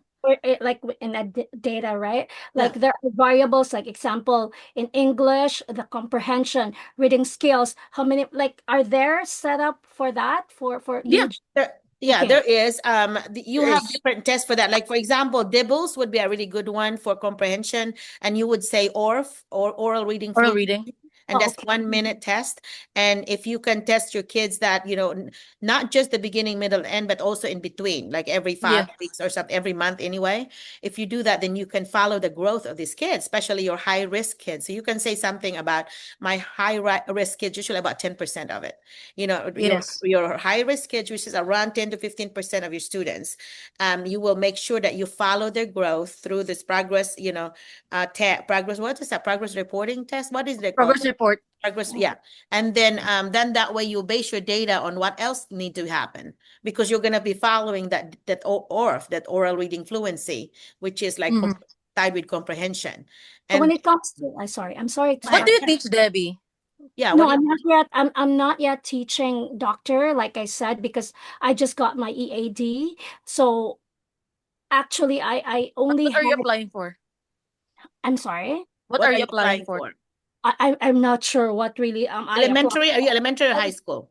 High school. Apparently, well, I'm very complicated, doctor, when it comes to my educational background. I'm not an education graduate, Hmm. really. I just had an like I took education Units? units. Yeah. Yeah, so that's why. And I also had all the, what do you call that, licenses. But as to, well, anyways, not to complicate that, I will give you details on that later. But Huh. somehow, what was my question? I forgot. Your So area when it is what comes though? to, Well, your I'm area is what though? What was your degree in? I mean, accounting? What was psychology, it? Huh? psychology. Psychology. Okay. Okay. Oh, see. They do offer Mm. psychology in high But I, school. but I do have a special education. I took those different things really, but anyhow, just so I can get this out of my chest, because I think that was my problem last interview that I had. I felt like it was weighing down on me, because that also when I really went downhill, because I felt like that part of the question, I lost it. I lost it. Yeah. So what you can do is really But do your homework. Do your homework on their yeah, that's data. why. Yeah, Yeah. that's why I'm really wanting to be here with you, doctor, because there's so many things I'm getting from you each week. But just so I can get out one question. So when it comes to exams, so is it your prerogative when to give the test, or is it a mandated thing that every 5 weeks you have to give test? Oh, okay. I can answer that. Yeah. So, testing is really big over here. It's really a big thing. That's what I So, realized. Yeah. um, there's this standardized test. There's that one, the state mandated test at the end of the year. That's all over the state. And then there are things that there are other testing that you need to do as well. It depends Interim. on what's Interim. the required testing you need to do in your school or in your district. Just like that. And then that's just for the school level or district level. But there are also tests that you can do as a teacher. Like it could be a quarterly thing. Mm-hmm. In Brinkley we do like quarterly thing, but it's not really a mandated thing. Like it's still your prerogative. Like the ones that mandated is directly from the school. The ones mandated from the school. That's like semester tests or semester exams, and then standardized tests. But there are tests that they would require you not knowing. Like say for example, you don't know how to use that thing, and then it's your first time using that, and I bet you would be shocked on how to use that certain website and how to test the kids, and that's fine because like the kids also are struggling how to learn that one, and there are things too you have to consider that it's it's not the school's fault at all, or it's not like how do I say this nicely, like it's all really coming mandated from the state what the school needs to do. Yeah, those are and they call them interim testing. So that's testing in between, and they want to know that data in order for the teachers to know where they are and where to go next. And you can also say that's also curriculum, whatever the curriculum that they've adopted, sometimes it's tied to that, because whatever units that they have at the end of the unit, you're gonna give the test. But then, like Maria said, that some schools would actually say, hey, literacy teachers or ELA teachers, you're gonna have to give this so much, so many tests a month, or at least once a month. You need to have that, and then have that conversation during PLC on what's going on. What did you find out during your professional learning, Community. community meetings? What are you finding out from your test? Like if you're giving, if there's another person teaching the same thing Maria is teaching, and then they could have that conversation. Why are you kids doing well on this particular area when I didn't? We're using the same curriculum. What are some extra things you did here that Yeah. your score is higher than mine? Whatever. It's not like a comparison thing, it's just a reflection thing. Right. What are the things that you could do Yeah. better? So that's where the collaboration is also coming in. Right. Your answers could be from the individual thing, or from the individual testing level to the school, to the district, to the state. You actually could layer that. Okay, You could that's layer the that. answers. Mhm, Yeah. mhm. So when Mhm. you're layering the answers, you could do the individual test, which are your informal observations of the students, really. You could just say things about what you know about from the pretest, what you know from studying their data in their the cumulative records. And you notice, because I always had an assessment folder of each of my students. And so then I would do a database of them, and I could follow. So I have all kinds of data about my students, because I have an assessment binder for them, and I have a digital data that I could follow and manipulate and compute. But at the same time now, they already have the school, whatever the school wants. So you could even ask them, like, are there some data that the school, would like to gather, like your own school gather, that other schools may not, but your school would, mandate. Are there some things? I know everybody's different, but then there's also the state mandated things, which everybody in the state had to do, which is like at the Mhm. end of the year. A lot of times now, because of knowing data, most schools would do a beginning, middle, and end assessment, because Yes. you want to know what they are in August or September, and then what they are around December, and then what they are at the end of the year, April usually. Mhm. So they want to see, that way they can have a beginning, middle, and end comparison. I think that would be your best answers, really, right? Yeah, Is your data from beginning, middle, and end. So okay. I would, if I were you, I would answer it all the different layers. So starting from the student level to the school level to the district level and then to the state level. Yeah. Yes. Yeah. Don't you think? Because Yeah. after you say, for example, you you have your data, and then you see like, oh, my students are not growing because they're really big on the scores. Your students are not growing. What could I do to help them work on that skill? That's intervention. And so that's also the time where you can collaborate with other teachers. Oh, what could we do as a grade level, as a team? What could we do to help increase the scores? Because at the end of the day, they would really, like, the admin would like ask for, growth. Right, The school would ask for growth. Like, that's just really the big thing, growth right. for the students. And if they master skills, if they know the skills, say for like ELA, currently in Brinkley, we struggle with comprehension and informational text, like the nonfiction text.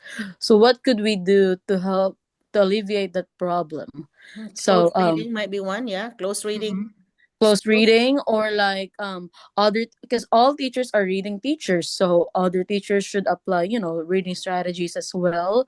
And then at some point the students will be tested, like, oh, if have they learned anything from that? Are they showing growth?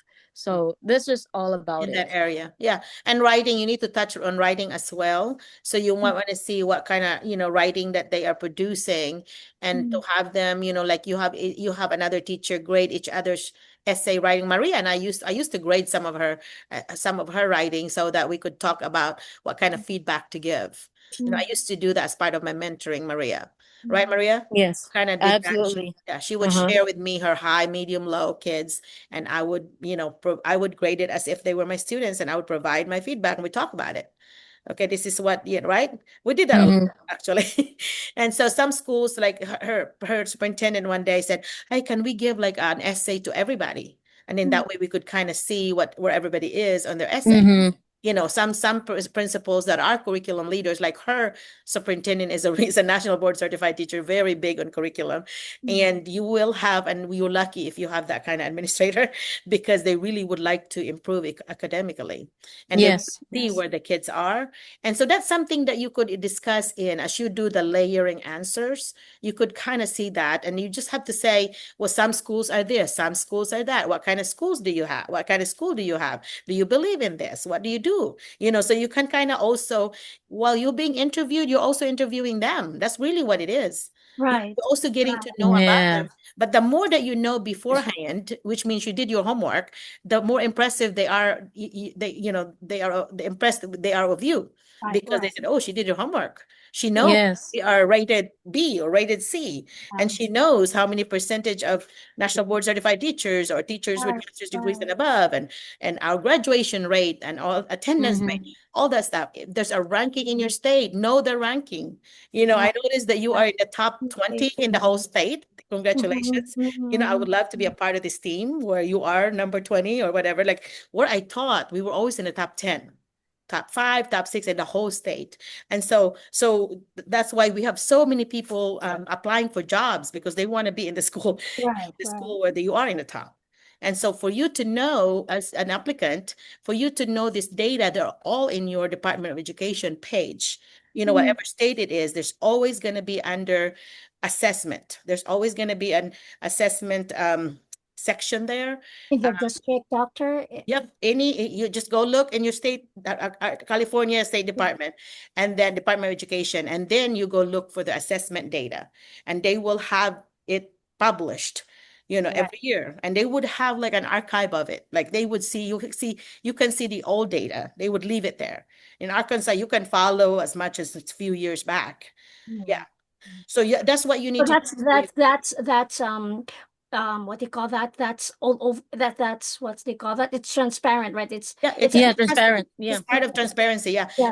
In your school, and then in their school level, if you go look back and read about their board agenda, their board minutes, that their meetings, they do monthly, and that's a required thing. And so they would record all the things that was being said. And the data report is always going to be part of that. And usually September, October, there's a report to the public where they have to share their data. You need to read up on those and see what the administrators shared. Yeah.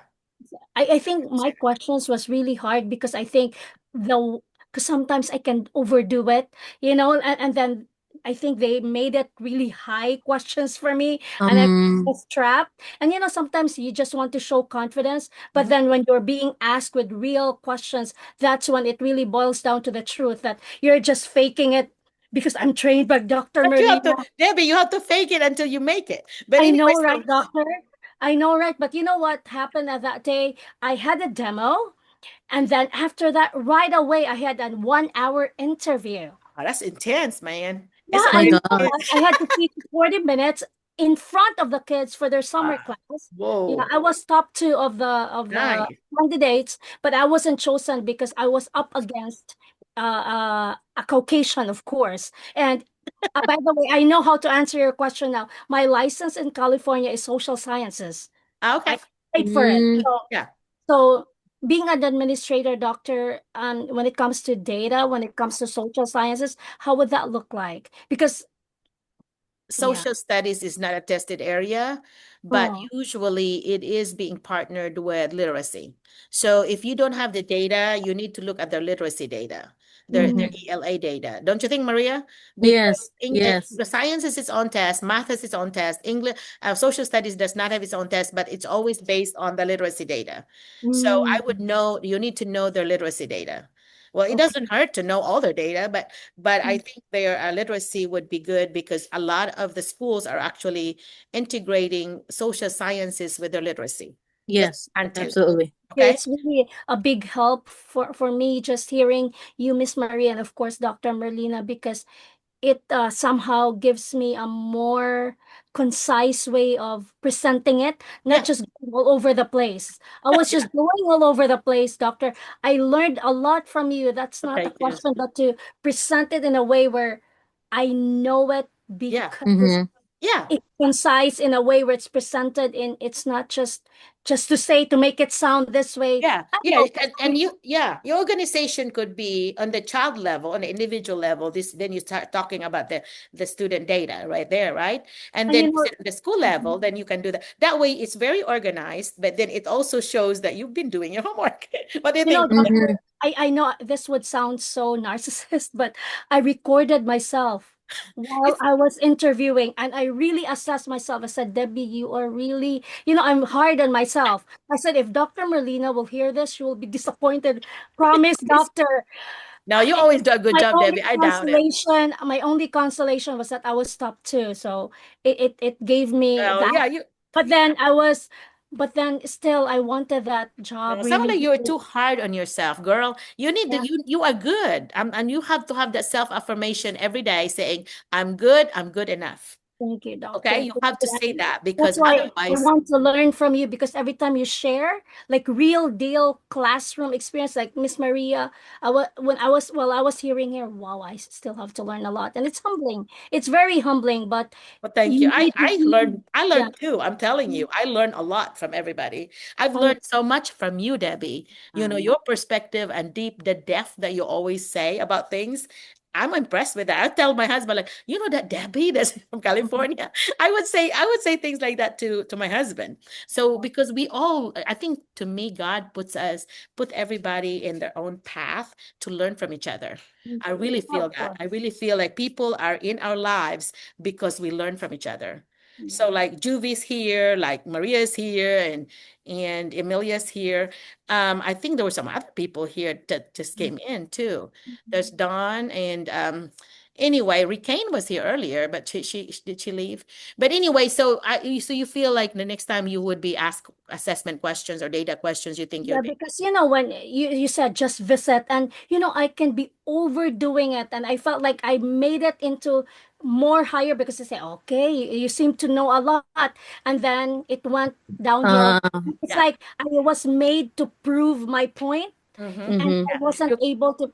Yeah, If you only listen, I re-listened to my voice recording, doctor. I said, oh, you that you should feeling. So what I honestly had to come to a resolution, doctor, is like I will still continue my RSP teaching because I'm under that in a team, and then really learn from, because the principal where the school I work with, she's very open. So I said I will gear up myself in 1 year first as a member of a team in the RSP, and then next year, tell me the RSP again. What this RSP?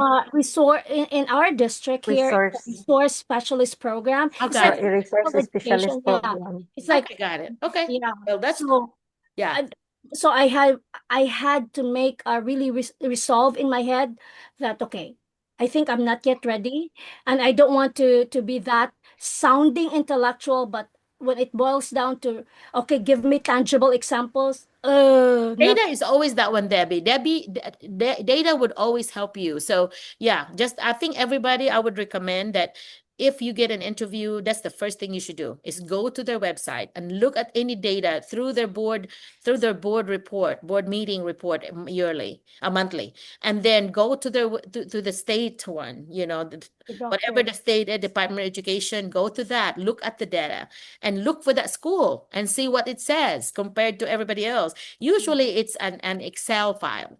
So you can download those Excel file and you can do some ranking and all that on your own. Mhm. I love Excel. So you could work on that and just, rank the schools based on like literacy, for example, rank them.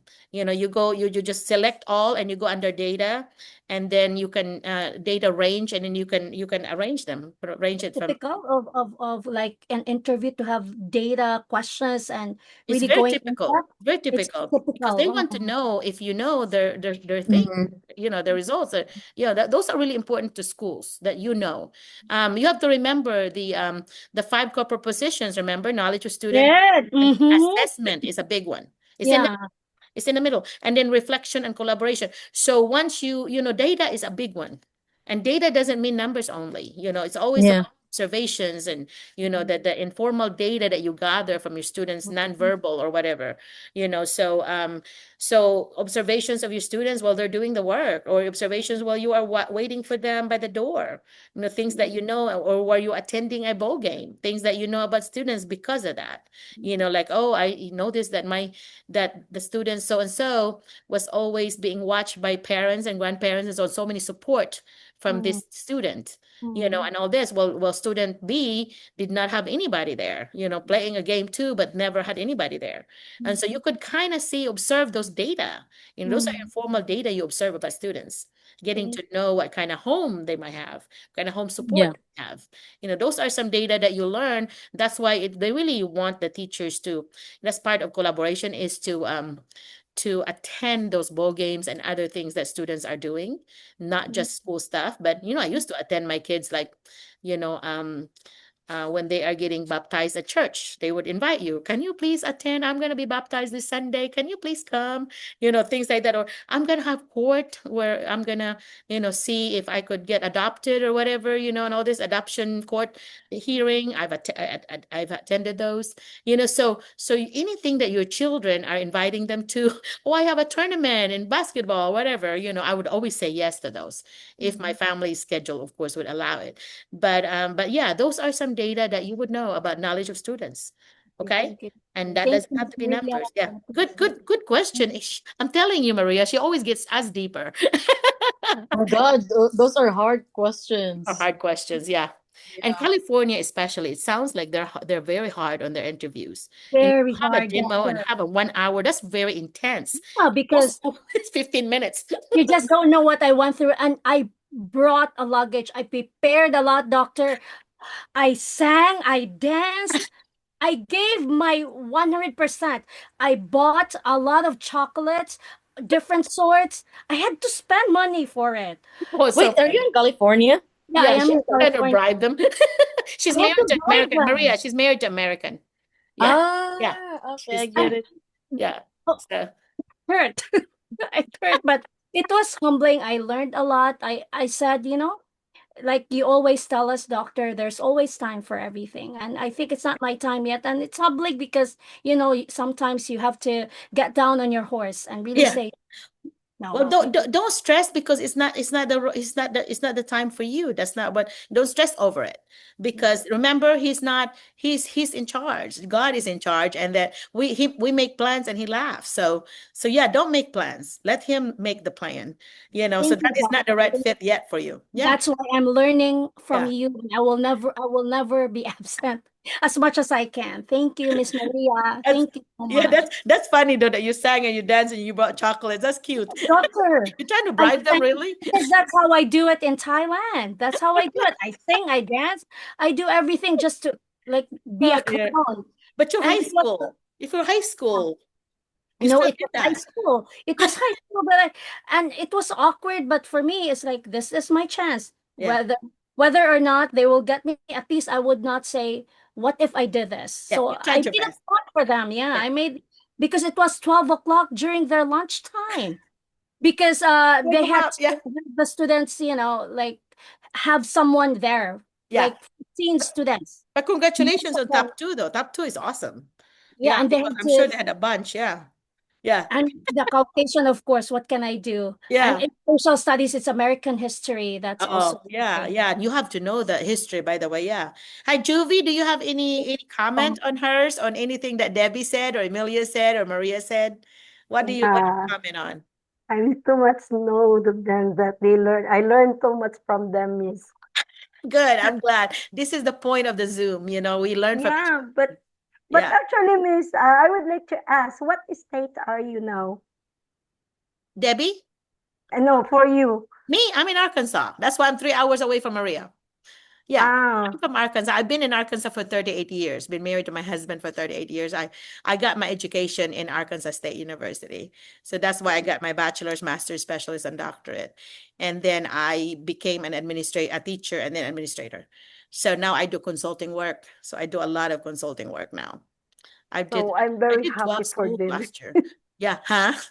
I'm very happy for them, their experience regarding for the interviews and Yeah. everything. Yeah, and this I you have to, if you are not a member of ITSA, ITSA, International Teacher Support in America, that's my organization that I founded with my best friend Lisa and my sister Marla. You have to be a member of that. And then on the YouTube, I hate to do this plug, but I think it's good if you look at the old videos that we have this is number 103, guys. So if you look back like 90 and above, we have some Yeah. really meaty things after 90 and above because I had to review that lately to look at people's names.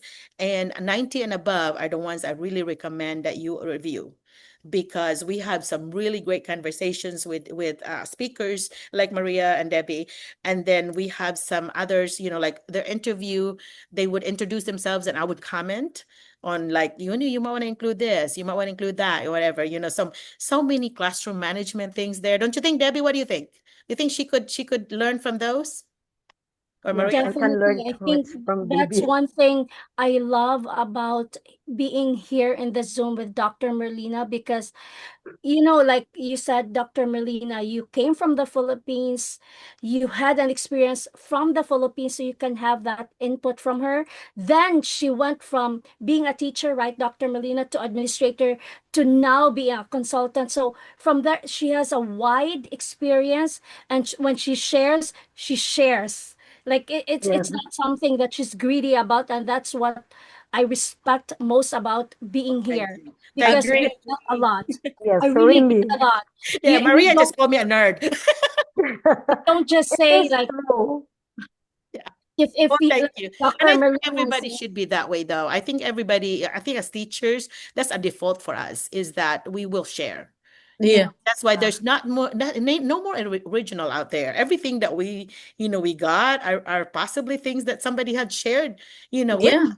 That's what I feel. I feel like, where did I learn this? I learned this particular thing, and I remember where I was sitting, where I was learning this, but I don't remember who was the person that was sharing. I remembered which place I learned it from. Sometimes I would have that moment, especially now that I'm closer to 60. I'm so forgetful. I forget things a lot, and so my memory is going downhill. Maria's only in her 20s. She's 20, what, I six? know 20 26. I know, it's still young. Yeah, she's so had young. She achieved keep a going. lot But already. regarding doctor, my age is still acceptable or no? Oh no, Oh you're yeah. 50. My God, that's just barely there. Yeah. Yeah, No, no, I'm I'm already telling you, in 50. America, there's no such thing as discrimination. They will not. That's why I don't even recommend you, Juvie, to say your age. Okay. Do not give them any personal information. It's all about your professional information. Okay. Give them your degree, your numbers of experience, subjects you have taught, grades you have taught, and then maybe your extracurricular things and your philosophy of education and why you want to come to the US. Those pretty much the Okay. only things you should include. And if you have Yeah. extracurricular thing or things that you want to coach in, like I was a chess coach, so I would always say on my interview that I love coaching chess. So if there's any opportunity to have that to teach students chess, I think it's a really good thing for cognitive development of students because it's about logic and planning ahead, problem solving, all that good things about chess. So I would say that because especially the coaching part. If you coach Yeah. volleyball, for example, Me, I have badminton, miss. Actually, I'm a coach in that badminton. they don't do badminton here, sadly, though. That's the sad thing. Maybe I don't Yes, California. it Does is California do volleyball. badminton, Debbie? Do they do badminton? Badminton and volleyball, miss. Actually, I've in the I've Philippines, seen we are I've doing seen badminton and volleyball. Okay. And here, I'm doing soccer for the boys because I'm in the Great. boys' side. Yeah. So you need to mention those. Make sure you mention those in your interviews, okay? And on your resume too, because those are gonna make it attractive to them because that's an extra thing they could use you for. Okay? Yes. That would give you an edge The over the problem others. What do you is, think? Miss Yeah. Maria, can you help me for my resume? Hey, go to chatgpt.com. Or Hey, chatgpt.com, and you need to to put my resume go to the plus sign and upload your resume, and you need to say rewrite professionally, and it will rewrite ah, it for you, and it's very professional. I do that on everything I do anymore. I in would the say chat rewrite GPT. professionally. Chatgpt.com. Let me tell you, I'm not the best person with resume because looking back with my 2021 resume, that was awful. Like, I bet y'all's resume are better than mine. Well, Yeah, I'm that's so telling you, honest. ChatGPT.com would help you because Yes. I use, cover letter. You need to do the same thing. You need to put it on ChatGPT and put rewrite professionally. That's what I always say on things I write, rewrite professionally. And on my Facebook post, I always say, rewrite funny. Make it funny. That way it's got that little attitude thing, and that's what I like on my posts. So that's what I do with ChatGPT. And I just realized my daughter Stephanie is kind of against ChatGPT. She thinks, well, some people are just using it and everything. They do not think anymore. And I'm like, okay, guilty. No, I really do still do things on my own. But in some things like professional and communication that I do, I always have it to rewrite professionally. But anytime that I write friends or, just regular communication, of course, I Yeah. just do it by myself. But with like if I write to superintendents, I try to get ChatGPT to help me with that, make it sound like I know something, sound intelligent a little bit. Yeah. Yeah. So anyway, so Juvie, don't give up, okay? So, And Emilia so and I of would course like to Debbie. ask Miss, can you send to me into the email regarding for your foundation and Amy, the Facebook group? Yeah.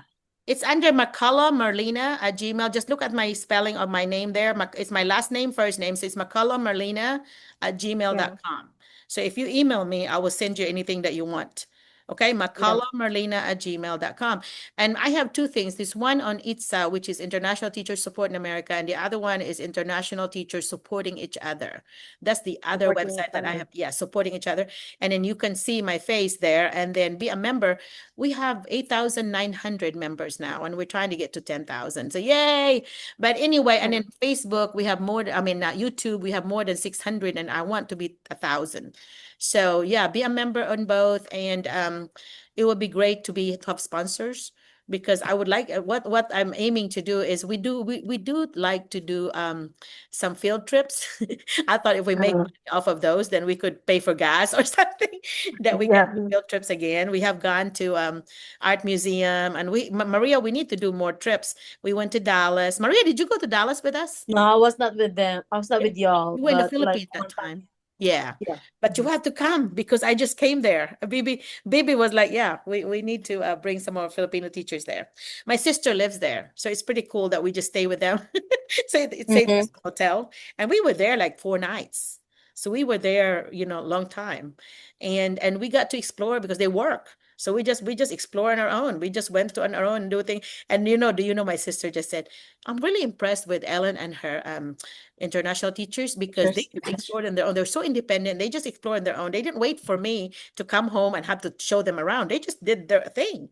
And that's the best company you could have, is like very independent that way.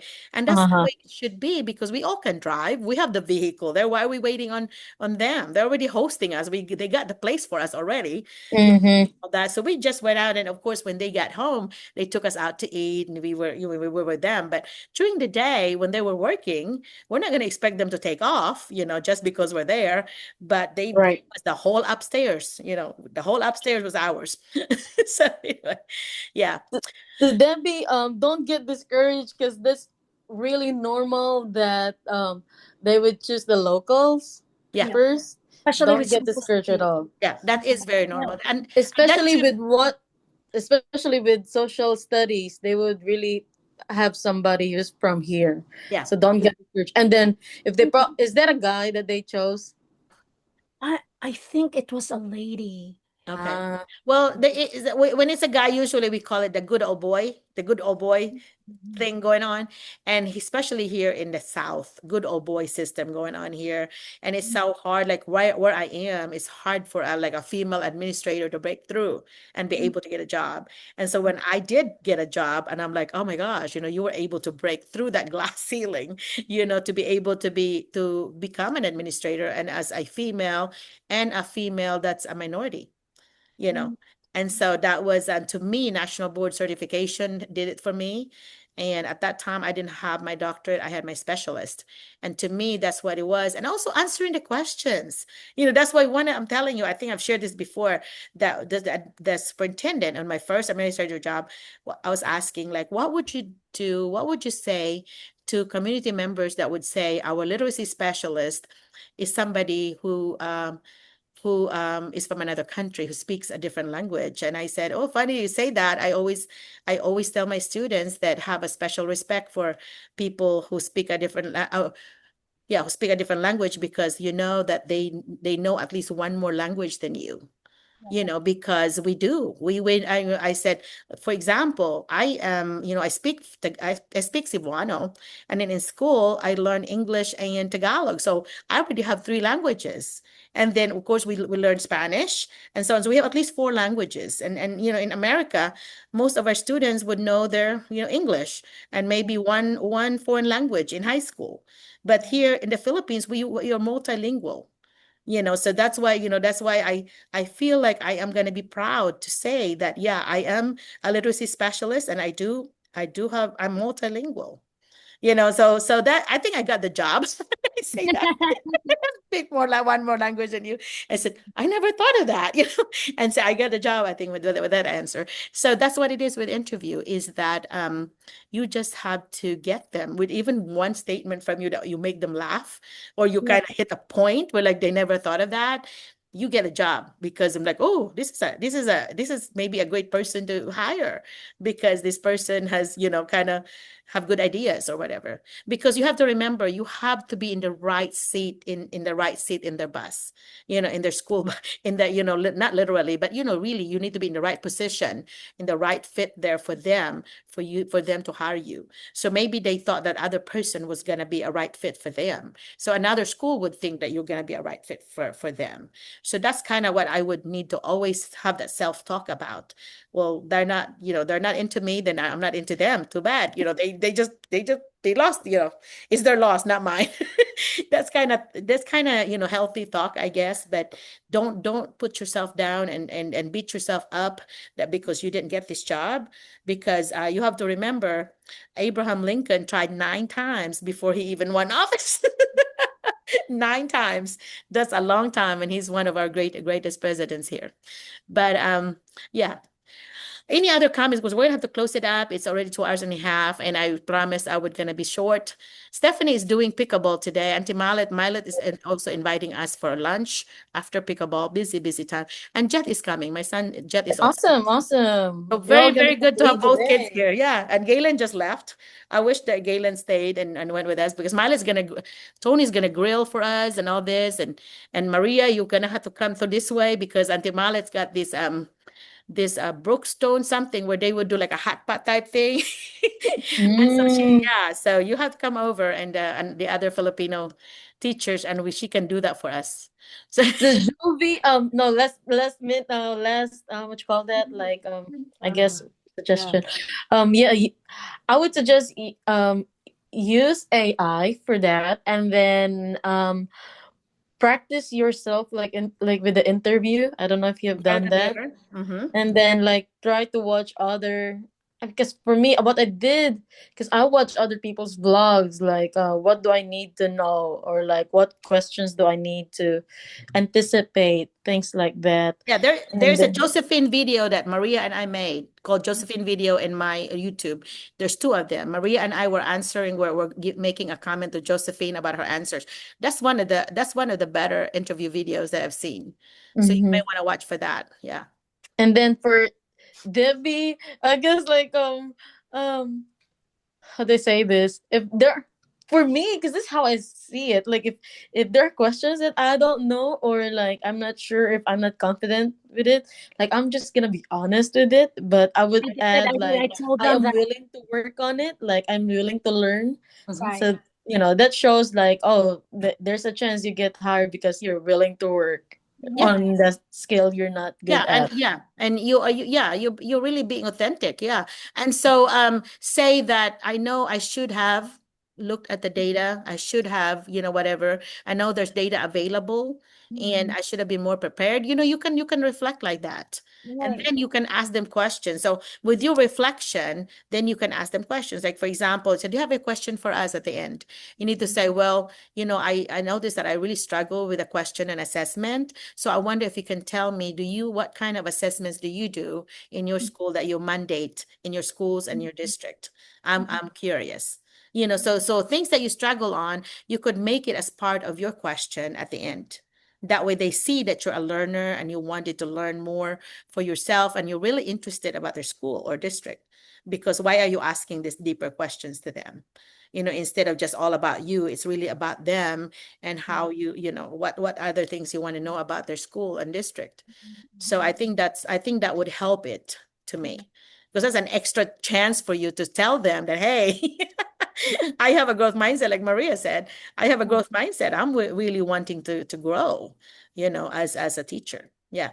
For Emilia, like, I hope you can really get a job over here because it would be a great opportunity That'll as be well for good. your kids because Hmm. they're still young. Yeah. They're like older, if they're like already like almost in their 20s, it's gonna be hard. So how wish they would get the opportunity as well to come over Yeah. here. They would And love it. They would love yeah. American sports and American things that they would enjoy here. They would love it. So yeah, Mm-hmm. I do hope. Emilia, are you applying at www.schoolspring.com and applying directly? I know by this time applying directly might be late. So I decided that from October going, I'll start with applying directly for next academic year in case I'm Yes. not able to get the Yes. chance for. Yes. Yeah, but the thing is, administrators, we plan ahead. We plan ahead for next year Okay. already. So if they Okay. already have a good candidate, they're going to wait for you. They're going to say, Okay. okay, we really like this candidate that we have interviewed, and we would love for her. Somebody's retiring, somebody's doing this next year, because people, a lot of time they know.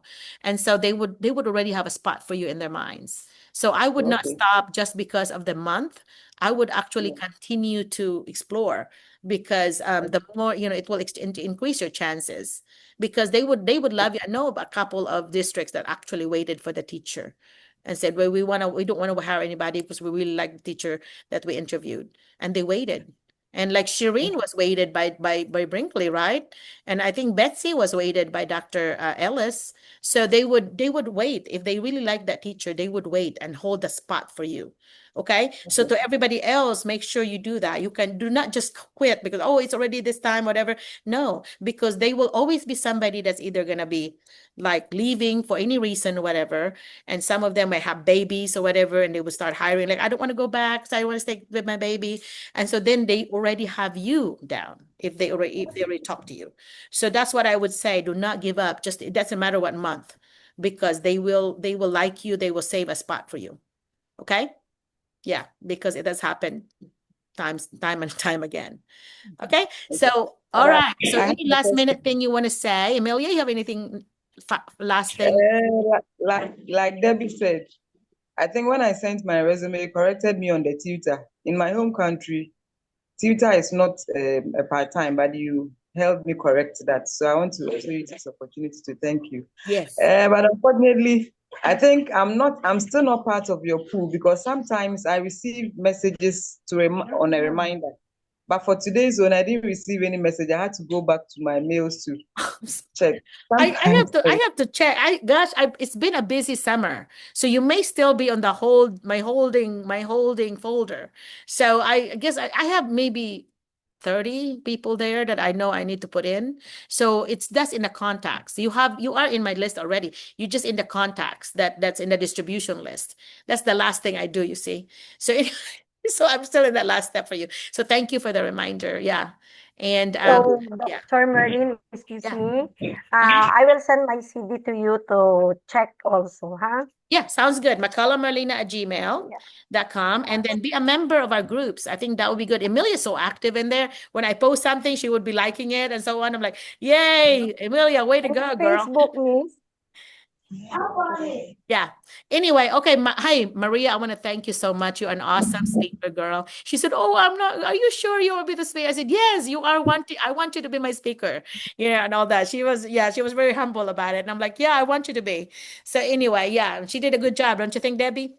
She did a good Thank you, job. thank you, thank Yeah, you. thank you, Don. Thank you, Don Miss never said so, but Marina. he's listening. All right. Well, we don't have very many today, but you have to remember this is being video recorded, and Yes, I'm going to Doc. be sending it to everyone. Don, do you have anything to say before we leave? You have any Uh, comment on what Maria yeah, said or Emilia said or Debbie? yeah, that's what Maria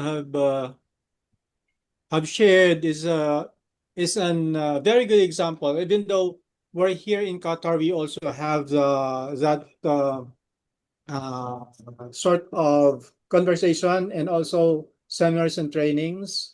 The inset before the class starts, we do Yes. have and so I related very much to that. And so Okay. with Debbie, just trust the process. I am also one of I'm with you. I'm also seeking job right now.